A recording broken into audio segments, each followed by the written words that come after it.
ਇੱਕ 11 ਸਾਲ ਦਾ ਬੱਚਾ ਜਿਹਦਾ ਬਹੁਤ ਸੋਹਣਾ ਬਚਪਨ ਹੁੰਦਾ ਹੈ, ਇੱਕ ਸਰਦਾਰਾਂ ਦਾ ਬੱਚਾ ਹੁੰਦਾ ਹੈ ਤੇ 11 ਸਾਲ ਦੀ ਉਮਰ ਦੇ ਵਿੱਚ ਉਹਨੂੰ ਮਹਾਨਤਾ ਆਪਣੇ ਨਾਲ ਲੈ ਆਉਂਦੀ ਹੈ। ਕਿਵੇਂ ਇੱਕ ਸਰਦਾਰਾਂ ਦਾ ਬੱਚਾ ਸਾਰੀਆਂ ਸੁੱਖ ਸੁਵਿਧਾਵਾਂ ਛੱਡ ਕੇ ਡੇਰੇ ਦੇ ਵਿੱਚ ਆਉਂਦਾ ਹੈ, ਕਿਵੇਂ ਵਧਾਈਆਂ ਮੰਗਣ ਲੱਗਦਾ ਹੈ, ਕਿਵੇਂ ਆਪਣੇ ਮਾਂ-ਬਾਪ ਤੋਂ ਵਿਛੜ ਕੇ ਉਹ ਇੱਕ ਆਪਣੀ ਅਲੱਗ ਦੁਨੀਆ ਸ਼ੁਰੂ ਕਰਦਾ ਹੈ। ਕੋ ਲੋਕਾਂ ਨੇ ਕਹਿਣਾ ਵੀ ਉਹਨਾਂ ਦੇ ਘਰ ਤਾਂ ਖੁਸਰੇ ਨੇ, ਉਹਨਾਂ ਦੇ ਘਰ ਨਹੀਂ ਜਾਣਾ, ਉਹਨਾਂ ਦੇ ਘਰ ਤੇ ਖੁਸਰਾ, ਮਾਂ-ਬਾਪ ਉਹਨਾਂ ਦੇ ਘਰ ਤਾਂ ਮਹਾਨਤਾ ਹੀ ਜਿਹੜਾ ਮਾਂ-ਬਾਪ ਨੇ। ਮੇਰੀ ਮਾਂ ਨੇ ਬੜਾ ਰੋਣਾ ਦੁਖੀ ਹੋਣਾ ਹੈ ਨਾ ਜਦੋਂ ਪਤਾ ਲੱਗਿਆ ਉਹ ਤੋਂ ਬਾਅਦ, ਹੈ ਨਾ।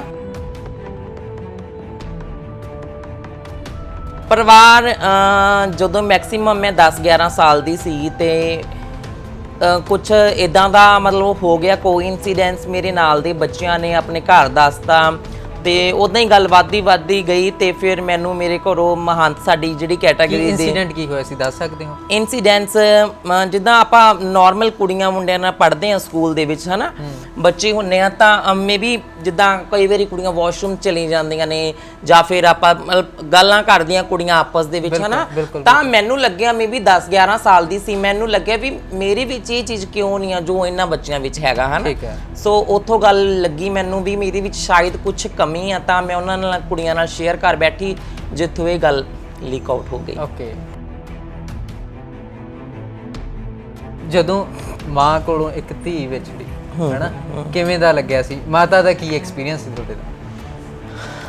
ਅੱਜ ਵੀ ਜਦੋਂ ਮੈਂ ਆਪਣੇ ਪਾਸਟ ਬਾਰੇ ਸੋਚਦੀ ਆ ਨਾ ਤਾਂ ਜਿੱਦਾਂ ਕਹਿੰਦੇ ਆ ਇੱਕ ਹਲੂਣਾ ਲੱਗਦਾ ਰੂਹ ਨੂੰ, ਹਨਾ। ਸੋ ਬੜਾ ਔਖਾ ਸੀਗਾ ਮੈਨੂੰ, ਮੇਰੀ ਮਤਲਬ ਵੀ ਜਦੋਂ ਮੈਂ ਘਰ ਛੱਡ ਕੇ ਆਈਆਂ ਤਾਂ ਕਾਫੀ ਟਾਈਮ ਮੈਂ ਮੰਮੀ ਨਾਲ ਗੱਲ ਨਾ ਕਰਨੀ, ਆਪਣੇ ਆਪ ਹੀ ਗੱਲ ਕਰਨੋਂ ਹਟ ਗਈ ਸੀ ਮੈਨੂੰ ਲੱਗਦਾ ਸੀਗਾ ਵੀ ਅਗਰ ਮੈਂ ਜ਼ਿਆਦਾ ਗੱਲ ਕਰੂੰਗੀ ਮੇਰੇ ਪਿੱਛੇ ਦਿਮਾਗ ਜ਼ਿਆਦਾ ਜਾਏਗਾ, ਮੈਂ ਉਹਨਾਂ ਬਾਰੇ ਸੋਚੂੰਗੀ, ਹਨਾ। ਕਿ ਮੈਂ ਸੱਚਾਈ ਨੂੰ ਐਕਸੈਪਟ ਕਰਿਆ ਅਬਾਊਟ ਮਾਈ ਸੈਕਸ਼ੁਅਲਿਟੀ, ਤਾਂ ਮੈਂ ਐਕਸੈਪਟ ਕਰਿਆ ਕਿ ਨਹੀਂ ਤਨਵੀਰ, ਤੂੰ ਇੱਕ ਮਹਾਨਤ ਹੈ, ਤੂੰ ਇੱਕ ਕਿਨਰ ਐਂਡ ਟਰਾਂਸ ਵੂਮਨ ਹੈ, ਤੇਰਾ ਘਰ ਦੇ ਵਿੱਚ ਜਿੰਨਾ ਲਿਖਿਆ ਸੀ ਉਹਨਾਂ ਮੁੱਕ ਗਿਆ, ਹੁਣ ਤੂੰ ਇਸ ਕਮਿਊਨਿਟੀ ਦੇ ਵਿੱਚ ਹੀ ਰਹਿਣਾ, ਇੱਥੇ ਹੀ ਜੰਮਣਾ, ਇੱਥੇ ਹੀ ਸਟਰਗਲ ਕਰਨਾ ਤੇ ਇੱਥੇ ਹੀ ਸਭ ਕੁਝ ਤੇਰਾ ਹੈ, ਇਹੀ ਤੇਰੀ ਦੁਨੀਆ। ਜਿਹੜੇ ਬੱਚੇ ਨੇ ਕਦੇ ਆਊਟਡੋਰ ਨਹੀਂ ਦੇਖਿਆ, ਹਨਾ, ਦੈਨ ਉਹਨੂੰ ਸਡਨਲੀ ਘਰ ਛੱਡ ਕੇ ਆਪਣੇ ਮਾਂ ਪਿਓ ਦੇ ਘਰੇ ਸਾਰੀਆਂ ਫੈਸਿਲਿਟੀਜ਼ ਛੱਡ ਕੇ ਉਹਨੂੰ ਬਾਹਰ ਆ ਕੇ ਕਮਿਊਨਿਟੀ ਦੇ ਨਾਲ ਐਡਜਸਟ ਕਰਨਾ ਪੈਂਦਾ, ਰਹਿਣਾ ਪੈਂਦਾ ਐਂਡ ਮੰਗਣਾ ਪੈਂਦਾ। ਇਟ ਵਾਸ ਵੀ too difficult time for me. ਜਿਹੜੇ ਬੱਚੇ ਨੇ ਕਦੇ ਕੌਲੀ ਚੱਕ ਕੇ ਇੱਥੇ ਤੋਂ ਇੱਥੇ ਨਹੀਂ ਰੱਖੀ। ਮੈਂ ਵੀ ਸੁਣਿਆ ਕਿ ਤੁਹਾਡੀ ਫੈਮਿਲੀ ਬੈਕਗ੍ਰਾਉਂਡ ਬਹੁਤ ਜ਼ਿਆਦਾ ਵਧੀਆ, ਹਨਾ। ਜੀ ਬਹੁਤ ਤੁਸੀਂ ਸਰਦੇ ਪੁੱਜਦੇ ਘਰੋਂ, ਬਹੁਤ ਅਮੀਰ ਘਰੋਂ ਤੁਸੀਂ। ਫੈਮਿਲੀ ਦੇ ਵਿੱਚ ਜਿਹੜੀਆਂ ਮੈਨੂੰ ਫੈਸਿਲਿਟੀਜ਼ ਮਿਲੀਆਂ ਇੱਕਦਮ ਛੱਡ ਦੇਣੀਆਂ ਬੱਚੇ ਨੇ, ਇੱਕਦਮ ਆ ਜਾਣਾ ਕਮਿਊਨਿਟੀ ਦੇ ਵਿੱਚ, ਹਨਾ। ਪਾਟੇ ਕੱਪੜੇ ਪਾਉਣੇ ਅਸੀਂ ਨੇ, ਆਪਣੇ ਗੁਰੂਆਂ ਦੇ ਕੱਪੜੇ ਜਾਂ ਨਾਲ ਦੇ ਬੱਚਿਆਂ ਦੇ ਦੂਸਰਿਆਂ ਦੇ ਕੱਪੜੇ ਪਾ ਕੇ ਐਡਜਸਟ ਕਰਨਾ, ਕੰਮ ਕਰਦੇ ਰਹਿਣਾ ਰਾਤ ਦੇ 12 ਵਜੇ ਤੱਕ, ਮਤਲਬ ਡੇਰੇ ਦਾ ਕੰਮ ਹੁੰਦਾ ਜਿੱਦਾਂ ਡੇਰਿਆਂ ਦਾ ਮਾਹੌਲ ਹੁੰਦਾ, ਹਨਾ। ਘਰ ਦਾ ਸਾਰਾ ਕੰਮ ਕਰਨਾ, ਸਵੇਰੇ ਉੱਠ ਕੇ ਕੰਮ ਕਰਨਾ, ਫਿਰ ਸਵੇਰੇ ਉੱਠ ਕੇ ਕੰਮ ਕਰਕੇ ਡੇਰੇ ਦੇ ਸਾਰੇ ਫਿਰ ਵਧਾਈਆਂ ਤੇ ਜਾਣਾ, ਬੜਾ ਔਖਾ ਲੱਗਦਾ। ਉਹ ਮੌਕਾ ਕੀ ਸੀਗਾ ਜਦੋਂ ਤੁਹਾਨੂੰ ਲੈਣ ਆਉਂਦੇ ਆ? ਕਿਵੇਂ ਦਾ ਮੌਕਾ ਸੀ? ਮਾਹੌਲ ਕਿਵੇਂ ਦਾ ਬਣਿਆ? ਮਾਹੌਲ ਦੇਖੋ, ਜਦੋਂ ਸਡਨਲੀ ਉਹ ਆਉਂਦੇ ਆਗੇ ਹਨ, ਲੈ ਕੇ ਜਾਂਦੇ ਆ ਤੇ ਬੱਚਾ ਰੋਂਦਾ, ਹਨਾ। ਅੱਛਾ, ਆਪਾਂ ਬੱਚੇ ਨੂੰ ਕਿਸੇ ਰਿਸ਼ਤੇਦਾਰੀ 'ਚ ਭੇਜ ਦਿੰਦੇ ਆ, ਮੰਨ ਲਓ ਬੱਚਾ ਕਿਸੇ ਸਕੂਲ ਛੱਡਣ ਜਾਂਦੇ ਆ ਆਪਾਂ, ਜਦੋਂ ਬੱਚਾ ਨਿਊ ਆਪਾਂ ਐਡਮਿਸ਼ਨ ਕਰਵਾਉਂਦੇ ਆ, ਬੱਚੇ ਦੀ ਸਕੂਲ ਦੇ ਵਿੱਚ ਐਡਮਿਟ ਕਰਵਾਉਂਦੇ ਆ, ਦੈਨ ਉੱਥੇ ਬੱਚਾ ਕਿੰਨੀ ਜਿੱਦ ਕਰਦਾ, ਮੰਮਾ ਮੈਂ ਤੁਹਾਡੇ ਨਾਲ ਜਾਣਾ, ਪਾਪਾ ਮੈਂ ਤੁਹਾਡੇ ਨਾਲ ਘਰ ਜਾਣਾ। ਤਾਂ ਉਹ ਤਾਂ ਫਿਰ ਵੀ ਬੜਾ ਇੱਕ ਡਿਫਿਕਲਟ ਟਾਈਮ ਸੀ ਕਿ ਮੈਂ ਆਪਦਾ ਪਰਿਵਾਰ ਛੱਡ ਕੇ, ਆਪਦੀ ਦੁਨੀਆ ਛੱਡ ਕੇ, ਮੇਰੇ ਰਿਲੇਟਿਵਸ, ਮੈਂ ਆਪਦੀ ਦੁਨੀਆ, ਇੱਕ ਨਾਰਮਲ ਬੱਚੀ ਵਾਲੀ ਦੁਨੀਆ ਛੱਡ ਕੇ ਇੱਕ ਹੋਰ ਦੁਨੀਆ, ਇੱਕ ਹੋਰ ਕਮਿਊਨਿਟੀ ਦੇ ਵਿੱਚ ਜਾ ਰਹੀ ਸੀ।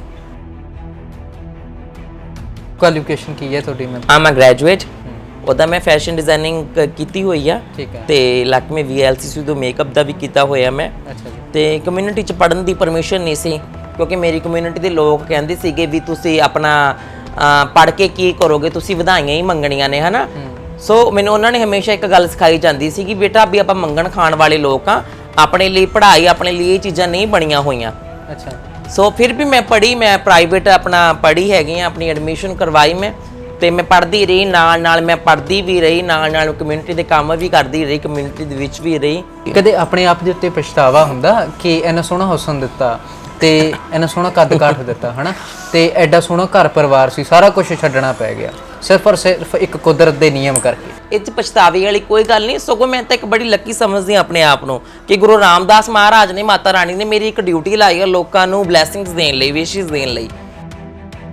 ਇੱਕ ਸਮਾਜ ਸੇਵੀ, ਚੰਗੇ ਸਮਾਜ ਸੇਵੀ ਕਿਵੇਂ ਬਣਦੇ ਹੋ ਤੁਸੀਂ? ਕਿਹੜੀ ਐਸੀ ਘਟਨਾ ਹੁੰਦੀ ਹੈ ਜਾਂ ਦਿਲੋਂ ਇਹੀ ਇੱਛਾ ਸੀ ਕਿ ਮੈਂ ਇੱਕ ਚੰਗੀ ਸਮਾਜ ਸੇਵੀ ਬਣਾ? ਇਹਦੇ ਵਿੱਚ ਦੇਖੋ ਘਟਨਾ ਤਾਂ ਇਹੀ ਸਭ ਤੋਂ ਵੱਡੀ ਮੇਰੀ ਜ਼ਿੰਦਗੀ ਦੀ ਘਟਨਾ ਹੈਗੀ ਆ, ਕੋਇਨਸੀਡੈਂਸ ਕਿ ਮੈਂ ਆਪਣੇ ਪਰਿਵਾਰ ਨੂੰ ਛੱਡ ਕੇ ਇੱਧਰ ਆਈ ਹਾਂ, ਹਨਾ। ਸ਼ਾਇਦ ਅਗਰ ਅੱਜ ਮੈਂ ਆਪਣੇ ਪਰਿਵਾਰ ਦੇ ਵਿੱਚ ਹੁੰਦੀ ਤਾਂ ਮੈਂ ਆਪਣੇ ਲਈ ਹੀ ਕੰਮ ਕਰਨਾ ਸੀ, ਕੋਈ ਅੱਛੀ ਜੌਬ ਕਰਦੀ ਜਾਂ ਫਿਰ ਆਊਟ ਆਫ ਕੰਟਰੀ ਜਾਂਦੀ, ਕੈਨੇਡਾ, USA, ਆਸਟ੍ਰੇਲੀਆ ਸੈੱਟ ਹੁੰਦੀ ਆਪਣੀ ਜ਼ਿੰਦਗੀ ਦੇ ਵਿੱਚ। ਉਦੋਂ ਇਦਾਂ ਨਹੀਂ ਸੀ। ਜਦੋਂ ਆਪਦੇ ਆਪ ਨੂੰ ਹਲੂਣਾ ਲੱਗਦਾ ਨਾ ਬੰਦੇ ਨੂੰ, ਕੋਈ ਵੀ ਆਪਦੇ ਆਪ ਤੇ ਬੀਤਦੀ ਆ, ਫਿਰ ਹੀ ਪਤਾ ਲੱਗਦਾ। ਤਾਂ ਹਮੇਸ਼ਾ ਮੈਂ ਜ਼ਿੰਦਗੀ ਦੇ ਵਿੱਚ ਇੱਕ ਗੱਲ ਆਪਣੇ ਜ਼ਿਹਨ ਦੇ ਵਿੱਚ ਹਮੇਸ਼ਾ ਰੱਖੀ ਆ ਕਿ ਮੈਂ ਕਮਿਊਨਿਟੀ ਲਈ ਕੁਝ ਐਸਾ ਕੰਮ ਕਰਕੇ ਮਰਨਾ ਕਿ ਅੱਜ ਤੋਂ ਮਰਨ ਤੋਂ 200 ਸਾਲ ਬਾਅਦ ਵੀ ਮੈਨੂੰ ਮੇਰੀ ਕਮਿਊਨਿਟੀ ਦੇ ਲੋਕ ਬੰਦੇ ਯਾਦ ਰੱਖਣ, ਆਪਣੀ ਯਾਦਾਂ ਦੇ ਵਿੱਚ ਮੈਂ ਜਿਉਂਦੀ ਰਵਾਂ। ਜਦੋਂ ਲੋਕਾਂ ਨੂੰ ਪਤਾ ਲੱਗਦਾ ਵੀ ਇਹਨਾਂ ਦੇ ਘਰ ਮਹੰਤ ਨੇ, ਮਹੰਤ ਬੱਚਾ ਨਾ, ਤਾਂ ਲੋਕ ਉਹਨਾਂ ਨੂੰ ਕਮੈਂਟ ਪਾਸ ਕਰਦੇ ਆ। ਜਿੱਦਾਂ ਮੈਂ ਇੱਕ ਪਿੰਡ ਦੀ ਰਹਿਣ ਵਾਲੀਆਂ ਪਿੱਛੋਂ, ਹਨਾ, ਉੱਥੇ ਲੋਕ ਮਾਹੌਲ ਇਦਾਂ ਦਾ ਬਣਾ ਦਿੰਦੇ ਨੇ ਕਿ ਮਾਪਿਓ ਅੱਕ ਜਾਂਦੇ ਆ, ਉਹ ਆਪ ਵਿਚਾਰੇ ਦੁਖੀ ਹੋ ਜਾਂਦੇ ਆ, ਯਾਰ ਇਹਨਾਂ ਦੇ ਘਰੇ ਤਾਂ ਮਹਾਨਤਾ, ਇਹਨਾਂ ਦੇ ਘਰੇ ਤਾਂ ਇਹ ਜਿਹੜਾ, ਇਹਨਾਂ ਦੇ ਘਰੇ ਤਾਂ ਖੁਸਰੇ ਨੇ, ਇਦਾਂ ਦੀ ਵਰਡਿੰਗ ਯੂਜ਼ ਹੁੰਦੀ ਆ ਨਾ, ਤਾਂ ਬੜਾ ਇਰੀਟੇਟ ਕਰਦੀਆਂ ਨੇ ਦਿਮਾਗ ਨੂੰ ਇਹ ਚੀਜ਼ਾਂ, ਹਨਾ। ਤਾਂ ਮੈਂ ਉਹ ਸਾਰੀਆਂ ਲੋਕਾਂ ਦੀਆਂ ਗੱਲਾਂ ਨੂੰ ਝੂਠੇ ਪਾ ਕੇ ਆਪਦਾ ਜ਼ਿੰਦਗੀ ਦੇ ਵਿੱਚ ਇੱਕ ਇਮੇਜ ਬਣਾਈ ਕਿ ਆਉਣ ਵਾਲੀ ਪੀੜ੍ਹੀ, ਆਉਣ ਵਾਲੇ ਮਹਾਨ ਜਿਹੜੀ ਕਮਿਊਨਿਟੀ ਦੇ ਬੱਚੇ ਹੈਗੇ ਨੇ, ਉਹ ਇਸ ਚੀਜ਼ ਤੋਂ ਐਪਰੀਸ਼ੀਏਟ ਹੋਣ ਔਰ ਸਿੱਖ ਸਕਣ ਕੁਝ। ਅੱਛਾ, ਅੱਜ ਮੈਂ ਰਸਤੇ 'ਚ ਕਿਤੇ ਜਾਂਦੀ ਹੋਵਾਂ ਤਾਂ ਲੋਕ ਮੈਨੂੰ ਇਦਾਂ ਨਾ ਕਹਿਣ ਵੀ ਦੇਖੋ ਜੀ ਹਿਜੜੇ ਜਾ ਰਹੇ ਨੇ, ਮਹੰਤ ਜਾ ਰਹੇ ਨੇ, ਬਾਬੇ ਜਾ ਰਹੇ ਨੇ। ਅੱਜ ਮੈਨੂੰ ਮੇਰੇ ਲੋਕ ਮੇਰੇ ਨਾਮ ਤੋਂ ਜਾਣਨ, ਨਾ ਕਿ ਮੇਰੀ ਸੈਕਸ਼ੁਅਲਿਟੀ ਤੋਂ। ਮੈਂ ਮੈਡਮ ਤਨਵੀਰ ਰੰਧਾਵਾ ਜੀ ਜਾ ਰਹੇ ਨੇ। ਇੱਕ 11 ਸਾਲ ਦਾ ਬੱਚਾ ਜਿਹਦਾ ਬਹੁਤ ਸੋਹਣਾ ਬਚਪਨ ਹੁੰਦਾ ਹੈ, ਇੱਕ ਸਰਦਾਰਾਂ ਦਾ ਬੱਚਾ ਹੁੰਦਾ ਹੈ, ਤੇ 11 ਸਾਲ ਦੀ ਉਮਰ ਦੇ ਵਿੱਚ ਉਹਨੂੰ ਮਹੰਤ ਆਪਣੇ ਨਾਲ ਲੈ ਆਉਂਦੀ ਹੈ। ਕਿਵੇਂ ਉਹ ਬੱਚਾ ਆਪਣੀ ਸਾਰੀਆਂ ਸੁੱਖ ਸੁਵਿਧਾਵਾਂ ਛੱਡ ਕੇ, ਕਿਵੇਂ ਇੱਕ ਸਰਦਾਰਾਂ ਦਾ ਬੱਚਾ ਸਾਰੀਆਂ ਸੁੱਖ ਸੁਵਿਧਾਵਾਂ ਛੱਡ ਕੇ ਡੇਰੇ ਦੇ ਵਿੱਚ ਆਉਂਦਾ ਹੈ, ਕਿਵੇਂ ਵਧਾਈਆਂ ਮੰਗਣ ਲੱਗਦਾ ਹੈ, ਕਿਵੇਂ ਆਪਣੇ ਮਾਂ-ਬਾਪ ਤੋਂ ਵਿਛੜ ਕੇ ਉਹ ਇੱਕ ਆਪਣੀ ਅਲੱਗ ਦੁਨੀਆ ਸ਼ੁਰੂ ਕਰਦਾ ਹੈ। ਇਹ ਸਾਰੀਆਂ ਗੱਲਾਂ ਬਾਤਾਂ ਤੁਹਾਡੇ ਨਾਲ ਕੈਮਰੇ ਤੇ ਸਾਂਝੀਆਂ ਕਰਾਂਗੇ। ਇਹ ਇੱਕ ਕਹਾਣੀ ਮੈਡਮ ਤਨਵੀਰ ਰੰਧਾਵਾ ਜੀ ਦੀ ਹੈ, ਜਿਨ੍ਹਾਂ ਨਾਲ ਅੱਜ ਤੁਹਾਡੀ ਮੁਲਾਕਾਤ ਕਰਾਵਾਂਗੇ, ਗੱਲਬਾਤ ਕਰਾਵਾਂਗੇ। ਅੱਜ ਫਿਰ ਗੱਲਬਾਤ ਕਰਦੇ ਹਾਂ। ਬਹੁਤ ਬਹੁਤ ਸਵਾਗਤ ਹੈ। ਸਤਿ ਸ਼੍ਰੀ ਅਕਾਲ ਜੀ। ਠੀਕ ਹੋ ਜੀ? All is good. ਤੁਸੀਂ ਦੱਸੋ, ਠੀਕ ਹੋ? ਬਹੁਤ ਵਧੀਆ। ਪਹਿਲਾ ਕੰਪਲੀਮੈਂਟ ਇਹੀ ਹੈ ਕਿ ਤੁਸੀਂ ਸੋਹਣੇ ਬਹੁਤ ਲੱਗ ਰਹੇ ਹੋ। Thank you so much, thank you so much. ਅੱਛਾ, ਇਹਦਾ ਰਾਜ਼ ਕੀ ਹੈ? ਇੰਨੇ ਹੁਸਨ ਦਾ ਰਾਜ਼ ਕੀ ਹੈ? ਇਹਦਾ ਰਾਜ਼ ਤਾਂ ਦੇਖੋ ਇਹੀ ਹੈਗਾ, ਕੋਈ ਬਿਊਟੀ ਪ੍ਰੋਡਕਟ ਜਾਂ ਕੋਈ ਵੀ ਚੀਜ਼ ਦਾ ਰਾਜ਼ ਨਹੀਂ ਹੈ। ਤੁਸੀਂ ਸਾਰੇ ਇੰਨਾ ਪਿਆਰ ਕਰਦੇ ਹੋ, ਇੰਨਾ ਜ਼ਿਆਦਾ ਐਪਰੀਸ਼ੀਏਟ ਕਰਦੇ ਹੋ, ਤੇ ਸ਼ੁਰੂ ਤੋਂ ਹੀ ਮੈਨੂੰ ਸਭ ਨੇ ਬੜਾ ਪਿਆਰ ਕਰਿਆ ਤੇ ਬੜਾ ਐਪਰੀਸ਼ੀਏਟ ਕਰਿਆ, ਜਿਨ੍ਹਾਂ ਦੇ ਕਰਕੇ ਕਿ ਇਹ ਜਿਹੜਾ ਆਪਣਾ ਗਲੋ ਆਉਂਦਾ ਹੈਗਾ, ਇਹ ਨੈਚੁਰਲ ਗਲੋ, ਪਿਆਰ ਦਾ ਗਲੋ ਜਿਹੜਾ ਹੁੰਦਾ। ਅੱਛਾ, ਹੋਰ ਕੋਈ ਰਾਜ਼ ਨਹੀਂ? ਨਹੀਂ। ਠੀਕ ਹੈ। ਤੇ ਮੈਡਮ ਸਭ ਤੋਂ ਪਹਿਲਾ ਸਵਾਲ ਮੇਰਾ ਜੀ ਕਿ ਜ਼ਿੰਦਗੀ ਜਦੋਂ ਸ਼ੁਰੂ ਹੁੰਦੀ ਹੈ, ਬਚਪਨ ਹੁੰਦਾ ਜੀ, ਬਚਪਨ ਕਿਵੇਂ ਦਾ ਗੁਜ਼ਰਦਾ ਜਦੋਂ ਆਪਣੀ ਫੈਮਿਲੀ ਦੇ ਵਿੱਚੋਂ? ਬਚਪਨ ਦੇਖੋ, ਇੱਕ ਐਜ਼ ਦਾ ਵੇ ਆਮ ਅ ਟਰਾਂਸਜੈਂਡਰ, ਆਮ ਅ ਕਿਨਰ, ਜਿੱਦਾਂ ਨਾਰਮਲ ਬੱਚਿਆਂ ਦਾ ਬਚਪਨ ਹੁੰਦਾ, ਬਚਪਨ ਸਾਡਾ ਵੀ ਉਦਾਂ ਹੀ ਹੁੰਦਾ ਹੈਗਾ, ਹਨਾ। ਅਕਸਰ ਦੇਖਿਆ ਜਾਂਦਾ ਕਿ ਲੋਕਾਂ ਦੇ ਮਨਾਂ ਦੇ ਵਿੱਚ ਹੁੰਦਾ ਕਿ ਇਹ ਮਹਾਨਤ ਹੈਗੇ ਨੇ, ਇਹ ਨਾਰਮਲ ਮੁੰਡੇ ਕੁੜੀਆਂ ਤੋਂ ਸ਼ਾਇਦ ਇਹਨਾਂ ਦੇ ਵਿੱਚ ਕੁਝ ਵੱਖਰਾ ਹੋਣਾ ਜਾਏਗਾ, ਹੋਰ ਐਕਟੀਵਿਟੀਜ਼ ਕਰਦੇ ਹੋਣੇ। ਇਦਾਂ ਦਾ ਕੁਝ ਨਹੀਂ ਹੁੰਦਾ। ਨਾਰਮਲ ਬੱਚੇ ਦੀ ਤਰ੍ਹਾਂ ਮੈਂ ਵੀ ਉਦਾਂ ਹੀ ਖੇਡੀਆਂ, ਉਦਾਂ ਹੀ ਮਾਂ ਦੇ ਪੇਟੋਂ ਜਨਮ ਲਿਆ, ਉਦਾਂ ਹੀ ਮੇਰੀ ਜ਼ਿੰਦਗੀ ਸੀ। ਕਿੱਥੋਂ ਦੇ ਰਹਿਣ ਵਾਲੇ? ਪਿਛਲਾ ਪਰਿਵਾਰ ਕਿੱਥੋਂ ਦਾ ਸੀ? ਬੇਸਿਕਲੀ ਮੈਂ ਨਾਭਾ ਸਿਟੀ ਦੀ ਹੈਗੀ ਆ, ਡਿਸਟ੍ਰਿਕਟ ਪਟਿਆਲਾ, ਨਾਭੇ ਦੇ ਲਾਗੇ ਮੇਰਾ ਪਿੰਡ ਆ, ਉੱਥੇ ਦੀ ਮੈਂ ਰਹਿਣ ਵਾਲੀ ਹੈਗੀ ਆ। ਅੱਛਾ, ਫਿਰ ਪਰਿਵਾਰ ਕਦੋਂ ਛੱਡਦੇ ਹੋ? ਪਰਿਵਾਰ ਜਦੋਂ ਮੈਕਸਿਮਮ ਮੈਂ 10-11 ਸਾਲ ਦੀ ਸੀ ਤੇ ਕੁਝ ਇਦਾਂ ਦਾ ਮਤਲਬ ਹੋ ਗਿਆ, ਕੋਇਨਸੀਡੈਂਸ, ਮੇਰੇ ਨਾਲ ਦੇ ਬੱਚਿਆਂ ਨੇ ਆਪਣੇ ਘਰ ਦੱਸਤਾ ਤੇ ਉਦਾਂ ਹੀ ਗੱਲ ਵੱਧਦੀ ਗਈ ਤੇ ਫਿਰ ਮੈਨੂੰ ਮੇਰੇ ਘਰੋਂ ਮਹੰਤ, ਸਾਡੀ ਜਿਹੜੀ ਕੈਟਾਗਰੀ ਦੇ ਇਨਸੀਡੈਂਟ ਕੀ ਹੋਇਆ ਸੀ, ਦੱਸ ਸਕਦੇ ਹੋ? ਇਨਸੀਡੈਂਟਸ ਜਿੱਦਾਂ ਆਪਾਂ ਨਾਰਮਲ ਕੁੜੀਆਂ ਮੁੰਡਿਆਂ ਨਾਲ ਪੜ੍ਹਦੇ ਆ ਸਕੂਲ ਦੇ ਵਿੱਚ, ਹਨਾ, ਬੱਚੇ ਹੁੰਨੇ ਆ, ਤਾਂ ਮੇਬੀ ਜਿੱਦਾਂ ਕਈ ਵਾਰੀ ਕੁੜੀਆਂ ਵਾਸ਼ਰੂਮ ਚਲੀ ਜਾਂਦੀਆਂ ਨੇ ਜਾਂ ਫਿਰ ਆਪਾਂ ਗੱਲਾਂ ਕਰਦੀਆਂ ਕੁੜੀਆਂ ਆਪਸ ਦੇ ਵਿੱਚ, ਹਨਾ, ਤਾਂ ਮੈਨੂੰ ਲੱਗਿਆ ਮੇਬੀ 10-11 ਸਾਲ ਦੀ ਸੀ, ਮੈਨੂੰ ਲੱਗਿਆ ਵੀ ਮੇਰੇ ਵਿੱਚ ਇਹ ਚੀਜ਼ ਕਿਉਂ ਨਹੀਂ ਆ ਜੋ ਇਹਨਾਂ ਬੱਚਿਆਂ ਵਿੱਚ ਹੈਗਾ, ਹਨਾ। ਸੋ ਉੱਥੋਂ ਗੱਲ ਲੱਗੀ ਮੈਨੂੰ ਵੀ ਮੇਰੇ ਵਿੱਚ ਸ਼ਾਇਦ ਕੁਝ ਕਮੀ ਆ, ਤਾਂ ਮੈਂ ਉਹਨਾਂ ਨਾਲ ਕੁੜੀਆਂ ਨਾਲ ਸ਼ੇਅਰ ਕਰ ਬੈਠੀ, ਜਿੱਥੋਂ ਇਹ ਗੱਲ ਲੀਕ ਆਊਟ ਹੋ ਗਈ। ਓਕੇ, ਤੇ ਪਰਿਵਾਰ ਨੂੰ ਪਤਾ ਲੱਗਾ? ਜਾਨੀ ਪਹਿਲਾਂ ਪਰਿਵਾਰ ਨੂੰ ਨਹੀਂ ਪਤਾ? ਨਹੀਂ, ਪਰਿਵਾਰ ਨੂੰ ਪਤਾ ਹੁੰਦਾ, ਆਪਣੇ ਪੇਰੈਂਟਸ ਨੂੰ ਪਤਾ ਹੁੰਦਾ, ਪਰ ਪੇਰੈਂਟਸ ਲਈ ਬੱਚਾ ਹਮੇਸ਼ਾ ਬੱਚਾ ਹੀ ਹੁੰਦਾ ਮਾਂ ਲਈ, ਹੈ ਨਾ। ਭਾਵੇਂ ਉਹ ਇੱਕ ਮੇਲ ਹੋਵੇ, ਫੀਮੇਲ ਹੋਵੇ, ਟਰਾਂਸ ਵੂਮੈਨਸ ਹੋਵੇ, ਅਨਦਰ ਕੁਝ ਵੀ ਹੋਵੇ, ਤਾਂ ਮਾਂ ਲਈ ਬੱਚਾ ਬੱਚਾ ਹੀ ਹੁੰਦਾ, ਹੈ ਨਾ। ਉਹ ਆਪਣੇ ਬੱਚੇ ਨੂੰ ਨਾਰਮਲ ਕੁੜੀ ਬਣਾ ਕੇ, ਗੁੱਤਾਂ ਕਰਕੇ, ਜਾਂ ਬੱਚੇ ਨੂੰ ਮੁੰਡਾ ਬਣਾ ਕੇ ਉਹਦੇ ਪਟਕਾ ਬੰਨ੍ਹ ਦੇਈ, ਤਾਂ ਬੱਚੇ ਨੂੰ ਆਪਣੇ ਘਰ ਵਿੱਚ ਰੱਖਣ ਲਈ ਵੀ ਸਾਡਾ ਬੱਚਾ ਸਾਡੇ ਤੋਂ ਦੂਰ ਨਾ ਜਾਵੇ। ਅੱਛਾ, ਤੁਹਾਨੂੰ ਇੱਕ ਮੁੰਡਾ ਬਣਾ ਕੇ ਰੱਖਦੇ ਸੀ ਘਰ ਦੇ ਜਾਂ ਕੁੜੀ? ਨਹੀਂ, ਮੈਂ ਨਾਰਮਲ ਬੱਚਿਆਂ ਦੀ ਤਰ੍ਹਾਂ, ਮੈਂ ਨਾਰਮਲ ਕੁੜੀਆਂ ਦੀ ਤਰ੍ਹਾਂ ਰਹੀ ਹਾਂ 10-11 ਸਾਲ। 10-11 ਸਾਲ। ਫਿਰ 10-11 ਸਾਲ ਤੋਂ ਬਾਅਦ ਤੁਹਾਨੂੰ ਮਹੰਤ ਲੈ ਆਉਂਦੇ ਆਪਣੇ? ਜੀ। ਤੇ ਫਿਰ ਜਦੋਂ ਮਹੰਤ ਲੈ ਕੇ ਆਉਂਦੇ ਤੁਹਾਨੂੰ, ਤੇ ਕਿਵੇਂ ਦਾ ਲੱਗਦਾ ਇੱਕੋ ਦਾ ਮਾਹੌਲ? 10-11 ਸਾਲ ਦਾ ਬੱਚਾ, ਬਿਲਕੁਲ ਇੱਕ ਤਾਂ ਫੈਮਿਲੀ ਮਾਂ ਪਿਓ ਨੂੰ ਚਾਅ ਕਰਦੇ ਆ, ਲਾਡ ਕਰਦੇ ਆ ਉਹਦੇ, ਫਿਰ ਇੱਕੋ ਦਮ ਹੀ ਮਾਹੌਲ ਚੇਂਜ ਹੋ ਜਾਣਾ, ਕਿਵੇਂ ਦਾ ਸੀ ਉਹ? ਇਹਦੇ ਵਿੱਚ ਇਹ ਹੁੰਦਾ, ਅਕਸਰ ਮੈਨੂੰ ਪੁੱਛਿਆ ਜਾਂਦਾ, ਮੇਰੀਆਂ ਪਹਿਲਾਂ ਵੀ 1-2 ਇੰਟਰਵਿਊਜ਼ ਹੋਈਆਂ ਨੇ, ਜਾਂ ਮੈਂ ਕਿਤੇ ਵੀ ਜਾਂਦੀ ਹਾਂ, ਜਿੱਦਾਂ ਕਈ ਵਾਰੀ ਕਿਸੇ ਵੀ ਐਨੂਅਲ ਫੰਕਸ਼ਨ ਦੇ ਵਿੱਚ ਜਾਂ ਕਿਤੇ ਵੀ ਚਲੀ ਜਾਂਦੀ ਹਾਂ, ਤਾਂ ਮੇਰੇ ਲਾਈਫ ਦਾ ਐਕਸਪੀਰੀਅੰਸ ਪੁੱਛਦੇ ਨੇ ਕਿ ਤਨਵੀਰ ਜੀ, ਜਦੋਂ ਤੁਸੀਂ ਆਪਣਾ ਘਰ ਛੱਡ ਕੇ ਕਮਿਊਨਿਟੀ ਦੇ ਵਿੱਚ ਆਏ, ਤਾਂ how do you feel about that, ਹੈ ਨਾ। ਸੋ ਇਹਦੇ ਵਿੱਚ ਕੀ ਹੁੰਦਾ ਹੈਗਾ, ਦੇਖੋ ਜਿਹੜੇ ਬੱਚੇ ਨੇ ਕਦੇ ਆਊਟਡੋਰ ਨਹੀਂ ਦੇਖਿਆ, ਹੈ ਨਾ, ਦੈਨ ਉਹਨੂੰ ਸਡਨਲੀ ਘਰ ਛੱਡ ਕੇ, ਆਪਣੇ ਮਾਂ ਪਿਓ ਦੇ ਘਰੇ ਸਾਰੀਆਂ ਫੈਸਿਲਿਟੀਜ਼ ਛੱਡ ਕੇ, ਉਹਨੂੰ ਬਾਹਰ ਆ ਕੇ ਕਮਿਊਨਿਟੀ ਦੇ ਨਾਲ ਐਡਜਸਟ ਕਰਨਾ ਪੈਂਦਾ, ਰਹਿਣਾ ਪੈਂਦਾ, ਐਂਡ ਮੰਗਣਾ ਪੈਂਦਾ। ਇਟ ਵਾਸ ਵੀ too difficult time for me. ਅੱਛਾ, ਯਾ ਡਿਫਿਕਲਟ, ਟੂ ਮਚ। ਤੇ ਇਹ ਗੱਲ ਦੱਸਿਓ ਮੈਨੂੰ ਕਿ ਜਦੋਂ ਇੱਕਦਮ ਆਏ, ਤੇ ਫਿਰ ਜਿਹੜਾ ਮਾਂ-ਬਾਪ ਵਾਲਾ ਮਾਹੌਲ ਸੀ ਤੇ ਜਿਹੜਾ ਇਹ ਕਮਿਊਨਿਟੀ ਦਾ ਮਾਹੌਲ ਸੀ, ਉਹਦੇ ਚ ਵੱਖਰਾ ਕੀ ਲੱਗਿਆ? ਦੋਨਾਂ ਚ ਵੱਖਰਾ ਤਾਂ ਦੇਖੋ ਅੱਜ ਦੀ ਟਾਈਮ ਤਾਂ ਕੁਝ ਵੀ ਵੱਖਰਾ ਮੇਬੀ ਮੈਨੂੰ ਲੱਗਦਾ ਹੈ ਨਹੀਂ ਹੈ ਡਿਫਰੈਂਸ, ਹੈ ਨਾ। ਜਿਸ ਟਾਈਮ ਮੈਂ ਆਈਆਂ ਤੇ ਆਮ 24 ਇਅਰਸ 올ਡ, ਮੈਂ 24 ਸਾਲ ਦੀ ਹਾਂ, ਤੇ ਉਸ ਟਾਈਮ ਮੈਂ 10-11 ਸਾਲ ਦੀ ਸੀ। 10-11 ਸਾਲ ਦੇ ਬੱਚੇ ਨੂੰ ਇੰਨੀ ਸਮਝ ਨਹੀਂ ਹੁੰਦੀ, ਹੈ ਨਾ। ਤੇ ਉਸ ਟਾਈਮ ਵੱਖਰਾ ਸੀ ਕਿ ਆਪਣੇ ਘਰ ਦੇ ਵਿੱਚ ਬੱਚਾ ਜੋ ਚਾਹੁੰਦਾ ਉਹ ਕਰ ਸਕਦਾ, ਜਦੋਂ ਚਾਹੁੰਦਾ ਉਦੋਂ ਸੋਚ ਸਕਦਾ, ਉੱਠ ਸਕਦਾ, ਮਾਂ-ਬਾਪ ਦੇ ਘਰ ਖਾ ਸਕਦਾ, ਪੀ ਸਕਦਾ। ਜਦੋਂ ਕਮਿਊਨਿਟੀ ਦੇ ਵਿੱਚ ਆਉਂਦੇ ਆ, ਕਮਿਊਨਿਟੀ ਦੇ ਲੋਕ ਸਾਨੂੰ ਵਧਾਈਆਂ ਮੰਗਣ ਲਈ ਭੇਜਦੇ ਆ, ਬਾਹਰ ਜਾਓ ਵਧਾਈਆਂ ਮੰਗੋ, ਹੈ ਨਾ। ਉਦੋਂ ਥੋੜਾ ਜਿਹਾ ਔਖਾ ਨਹੀਂ ਲੱਗਿਆ? Too much difficult for me. ਦੇਖੋ ਹੁਣ ਮੈਂ ਆਪਣੇ ਘਰ ਦੇ ਵਿੱਚ ਰਹੀ, ਮਾਂ-ਬਾਪ ਦੇ ਘਰ, ਜਿਹੜੇ ਬੱਚੇ ਨੇ ਕਦੇ ਕੌਲੀ ਚੱਕ ਕੇ ਇੱਥੇ ਤੋਂ ਇੱਥੇ ਨਹੀਂ ਰੱਖੀ। ਮੈਂ ਵੀ ਸੁਣਿਆ ਕਿ ਤੁਹਾਡੀ ਫੈਮਿਲੀ ਬੈਕਗ੍ਰਾਉਂਡ ਬਹੁਤ ਜ਼ਿਆਦਾ ਵਧੀਆ, ਹੈ ਨਾ। ਬਹੁਤ ਤੁਸੀਂ ਸਰਦੇ ਪੁੱਜਦੇ ਘਰੋਂ, ਬਹੁਤ ਅਮੀਰ ਘਰੋਂ ਤੁਸੀਂ? ਜੀ। ਮੇਰੇ ਫਾਦਰ ਸਾਹਿਬ ਪ੍ਰੋਫੈਸਰ ਸੀ ਸ਼੍ਰੀ ਸਰਾਣਾ ਸਾਹਿਬ ਅਕੈਡਮੀ ਦੇ ਵਿੱਚ, ਤੇ ਪਾਪਾ SGPC ਚ ਵੀ ਪਾਪਾ ਨੇ ਜੌਬ ਕਰੀ ਆ, ਜਥੇਦਾਰ ਗਿਆਨੀ ਮਾਨ ਸਿੰਘ ਅਕਾਲੀ ਮੇਰੇ ਫਾਦਰ ਸਾਹਿਬ ਸੀ। ਤੇ ਫੈਮਿਲੀ ਦੇ ਵਿੱਚ ਜਿਹੜੀਆਂ ਮੈਨੂੰ ਫੈਸਿਲਿਟੀਆਂ ਮਿਲੀਆਂ, ਇੱਕਦਮ ਛੱਡ ਦੇਣੀਆਂ ਬੱਚੇ ਨੇ, ਇੱਕਦਮ ਆ ਜਾਣਾ ਕਮਿਊਨਿਟੀ ਦੇ ਵਿੱਚ, ਹੈ ਨਾ। ਪਾਟੇ ਕੱਪੜੇ ਪਾਉਣੇ ਅਸੀਂ ਨੇ, ਆਪਣੇ ਗੁਰੂਆਂ ਦੇ ਕੱਪੜੇ ਜਾਂ ਨਾਲ ਦੇ ਬੱਚਿਆਂ ਦੇ ਦੂਸਰਿਆਂ ਦੇ ਕੱਪੜੇ ਪਾ ਕੇ ਐਡਜਸਟ ਕਰਨਾ, ਕੰਮ ਕਰਦੇ ਰਹਿਣਾ ਰਾਤ ਦੇ 12 ਵਜੇ ਤੱਕ। ਮਤਲਬ ਡੇਰੇ ਦਾ ਕੰਮ ਹੁੰਦਾ, ਜਿੱਦਾਂ ਡੇਰਿਆਂ ਦਾ ਮਾਹੌਲ ਹੁੰਦਾ, ਹੈ ਨਾ। ਘਰ ਦਾ ਸਾਰਾ ਕੰਮ ਕਰਨਾ, ਸਵੇਰੇ ਉੱਠ ਕੇ ਕੰਮ ਕਰਨਾ, ਫਿਰ ਸਵੇਰੇ ਉੱਠ ਕੇ ਕੰਮ ਕਰਕੇ ਡੇਰੇ ਦੇ ਸਾਰੇ ਫਿਰ ਵਧਾਈਆਂ ਤੇ ਜਾਣਾ, ਬੜਾ ਔਖਾ ਲੱਗਦਾ। ਔਖਾ ਸੀ, ਹੈ ਨਾ ਜੀ। ਤੇ ਜਦੋਂ ਮਾਂ ਕੋਲੋਂ ਇੱਕ ਧੀ ਵਿਛੜੀ, ਹੈ ਨਾ, ਕਿਵੇਂ ਦਾ ਲੱਗਿਆ ਸੀ? ਮਾਤਾ ਦਾ ਕੀ ਐਕਸਪੀਰੀਅੰਸ ਸੀ ਤੁਹਾਡੇ ਦਾ? ਅੱਜ ਵੀ ਜਦੋਂ ਮੈਂ ਆਪਣੇ ਪਾਸਟ ਬਾਰੇ ਸੋਚਦੀ ਹਾਂ ਨਾ, ਤਾਂ ਜਿੱਦਾਂ ਕਹਿੰਦੇ ਆ ਇੱਕ ਹਲੂਣਾ ਲੱਗਦਾ ਰੂਹ ਨੂੰ, ਹੈ ਨਾ। ਤਾਂ ਦੇਖੋ ਇੱਕ ਬੱਚੇ ਨਾਲ ਜਦੋਂ ਮਾਂ ਦਾ ਰਿਸ਼ਤਾ ਹੁੰਦਾ, ਮਾਂ ਦੀ ਬੌਂਡਿੰਗ ਹੁੰਦੀ ਆ, ਸ਼ਾਇਦ ਮੇਬੀ ਫਾਦਰ ਨਾਲ ਇੰਨੀ ਨਹੀਂ ਹੁੰਦੀ ਬੱਚੇ ਦੀ, ਮਾਂ ਨਾਲ ਮਮਤਾ ਹੁੰਦੀ ਆ, ਕਿਉਂਕਿ ਮਾਂ ਦੀ ਬੋਡੀ ਚੋਂ ਹੀ ਬੱਚਾ ਜਨਮ ਲੈਂਦਾ, ਹੈ ਨਾ। ਮਾਂ ਦੀ ਬੋਡੀ ਦਾ ਇੱਕ ਪਾਰਟ ਹੁੰਦਾ ਬੱਚਾ। ਸੋ ਬੜਾ ਔਖਾ ਸੀਗਾ ਮੈਨੂੰ, ਮੇਰੀ ਮਤਲਬ ਵੀ ਜਦੋਂ ਮੈਂ ਘਰ ਛੱਡ ਕੇ ਆਈਆਂ, ਤਾਂ ਕਾਫੀ ਟਾਈਮ ਮੈਂ ਮੰਮੀ ਨਾਲ ਗੱਲ ਨਾ ਕਰਨੀ, ਆਪਣੇ ਆਪ ਹੀ ਗੱਲ ਕਰਨ ਨੂੰ ਹਟ ਗਈ ਸੀ। ਮੈਨੂੰ ਲੱਗਦਾ ਸੀਗਾ ਵੀ ਅਗਰ ਮੈਂ ਜ਼ਿਆਦਾ ਗੱਲ ਕਰੂੰਗੀ, ਮੇਰੇ ਪਿੱਛੇ ਦਿਮਾਗ ਜ਼ਿਆਦਾ ਜਾਏਗਾ, ਮੈਂ ਉਹਨਾਂ ਬਾਰੇ ਸੋਚੂੰਗੀ, ਹੈ ਨਾ। ਸੋ ਮੈਂ ਮੋਰ ਦੈਨ ਅਨਦਰ ਚਿਲਡਰਨਸ, ਮੈਂ ਹੋਰ ਬੱਚਿਆਂ ਤੋਂ ਥੋੜੀ ਅਲੱਗ ਡਿਫਰੈਂਟ ਇਸ ਤਰ੍ਹਾਂ ਸੀ ਕਿ ਮੈਂ ਸੱਚਾਈ ਨੂੰ ਐਕਸੈਪਟ ਕਰਿਆ ਅਬਾਊਟ ਮਾਈ ਸੈਕਸ਼ੁਅਲਿਟੀ। ਤਾਂ ਮੈਂ ਐਕਸੈਪਟ ਕਰਿਆ ਕਿ ਨਹੀਂ ਤਨਵੀਰ, ਤੂੰ ਇੱਕ ਮਹਾਨਤ ਹੈ, ਤੂੰ ਇੱਕ ਕਿਨਰ ਐਂਡ ਟਰਾਂਸ ਵੂਮਨ ਹੈ, ਤੇਰਾ ਘਰ ਦੇ ਵਿੱਚ ਜਿੰਨਾ ਲਿਖਿਆ ਸੀ ਉਹਨਾਂ ਮੁੱਕ ਗਿਆ, ਹੁਣ ਤੂੰ ਇਸ ਕਮਿਊਨਿਟੀ ਦੇ ਵਿੱਚ ਹੀ ਰਹਿਣਾ, ਇੱਥੇ ਹੀ ਜੰਮਣਾ, ਇੱਥੇ ਹੀ ਸਟਰਗਲ ਕਰਨਾ, ਤੇ ਇੱਥੇ ਹੀ ਸਭ ਕੁਝ ਤੇਰਾ ਹੈ, ਇਹੀ ਤੇਰੀ ਦੁਨੀਆ। ਤੇ ਅੱਛਾ, ਤੇ ਉਹ ਮੌਕਾ ਕੀ ਸੀਗਾ ਜਦੋਂ ਤੁਹਾਨੂੰ ਲੈਣ ਆਉਂਦੇ ਆ? ਕਿਵੇਂ ਦਾ ਮੌਕਾ ਸੀ? ਮਾਹੌਲ ਕਿਵੇਂ ਦਾ ਬਣਿਆ? ਮਾਹੌਲ ਦੇਖੋ, ਜਦੋਂ ਸਡਨਲੀ ਉਹ ਆਉਂਦੇ ਆਗੇ ਹਨ, ਲੈ ਕੇ ਜਾਂਦੇ ਆ, ਤੇ ਬੱਚਾ ਰੋਂਦਾ, ਹਨ। ਅੱਛਾ, ਆਪਾਂ ਬੱਚੇ ਨੂੰ ਕਿਸੇ ਰਿਸ਼ਤੇਦਾਰੀ 'ਚ ਭੇਜ ਦਿੰਦੇ ਆ, ਮੰਨ ਲਓ ਬੱਚਾ ਕਿਸੇ ਸਕੂਲ ਛੱਡਣ ਜਾਂਦੇ ਆ, ਆਪਾਂ ਜਦੋਂ ਬੱਚਾ ਨਹੀਂ ਆਪਾਂ ਐਡਮਿਸ਼ਨ ਕਰਵਾਉਂਦੇ ਆ, ਬੱਚੇ ਦੀ ਸਕੂਲ ਦੇ ਵਿੱਚ ਐਡਮਿਟ ਕਰਵਾਉਂਦੇ ਆ, ਦੈਨ ਉੱਥੇ ਬੱਚਾ ਕਿੰਨੀ ਜਿੱਦ ਕਰਦਾ, ਮੰਮਾ ਮੈਂ ਤੁਹਾਡੇ ਨਾਲ ਜਾਣਾ, ਪਾਪਾ ਮੈਂ ਤੁਹਾਡੇ ਨਾਲ ਘਰ ਜਾਣਾ। ਤਾਂ ਉਹ ਤਾਂ ਫਿਰ ਵੀ ਬੜਾ ਇੱਕ ਡਿਫਿਕਲਟ ਟਾਈਮ ਸੀ ਕਿ ਮੈਂ ਆਪਦਾ ਪਰਿਵਾਰ ਛੱਡ ਕੇ, ਆਪਦੀ ਦੁਨੀਆ ਛੱਡ ਕੇ, ਮੇਰੇ ਰਿਲੇਟਿਵਸ, ਮੈਂ ਆਪਦੀ ਦੁਨੀਆ, ਇੱਕ ਨਾਰਮਲ ਬੱਚੇ ਵਾਲੀ ਦੁਨੀਆ ਛੱਡ ਕੇ ਇੱਕ ਹੋਰ ਦੁਨੀਆ, ਇੱਕ ਹੋਰ ਕਮਿਊਨਿਟੀ ਦੇ ਵਿੱਚ ਜਾ ਰਹੀ ਸੀ। ਅੱਛਾ ਜੀ। ਤੇ ਇਹ ਹੋ ਗਿਆ ਕਿ ਇੱਕ ਵੱਖਰੀ ਜੀ ਦੁਨੀਆ ਸ਼ੁਰੂ ਹੋ ਗਈ ਤੁਹਾਡੀ, ਹਨਾ? ਇੱਕ ਵੱਖਰੀ ਦੁਨੀਆ 'ਚ ਆ ਗਏ ਤੁਸੀਂ। ਤੇ ਮੁੜ ਕੇ ਫਿਰ ਫੈਮਿਲੀ ਨਾਲ ਗੱਲਬਾਤ ਹੁੰਦੀ ਰਹੀ ਤੁਹਾਡੀ? ਕਦੇ ਫਾਦਰ ਸਾਹਿਬ ਨਾਲ, ਕਦੇ ਮਦਰ ਨਾਲ ਕਦੇ ਗੱਲ ਹੁੰਦੀ ਸੀ? ਫਾਦਰ ਸਾਹਿਬ ਮੇਰੇ 2015 ਚ ਐਕਸਪਾਇਰ ਹੋ ਗਏ। ਮੇਰੇ ਫਾਦਰ ਸਾਹਿਬ ਨਾਲ ਬੜਾ ਲਗਾਵ ਸੀ। ਫਿਰ ਵੀ ਗੱਲ ਕਰਦੇ ਰਹਿੰਦੇ ਸੀ? ਜੀ, ਫਾਦਰ ਸਾਹਿਬ ਨਾਲ, ਮੇਰੀ ਮੰਮਾ ਨਾਲ ਮੈਂ ਬੜੀ ਗੱਲ ਕਰਦੀ ਸੀ, ਹਨਾ।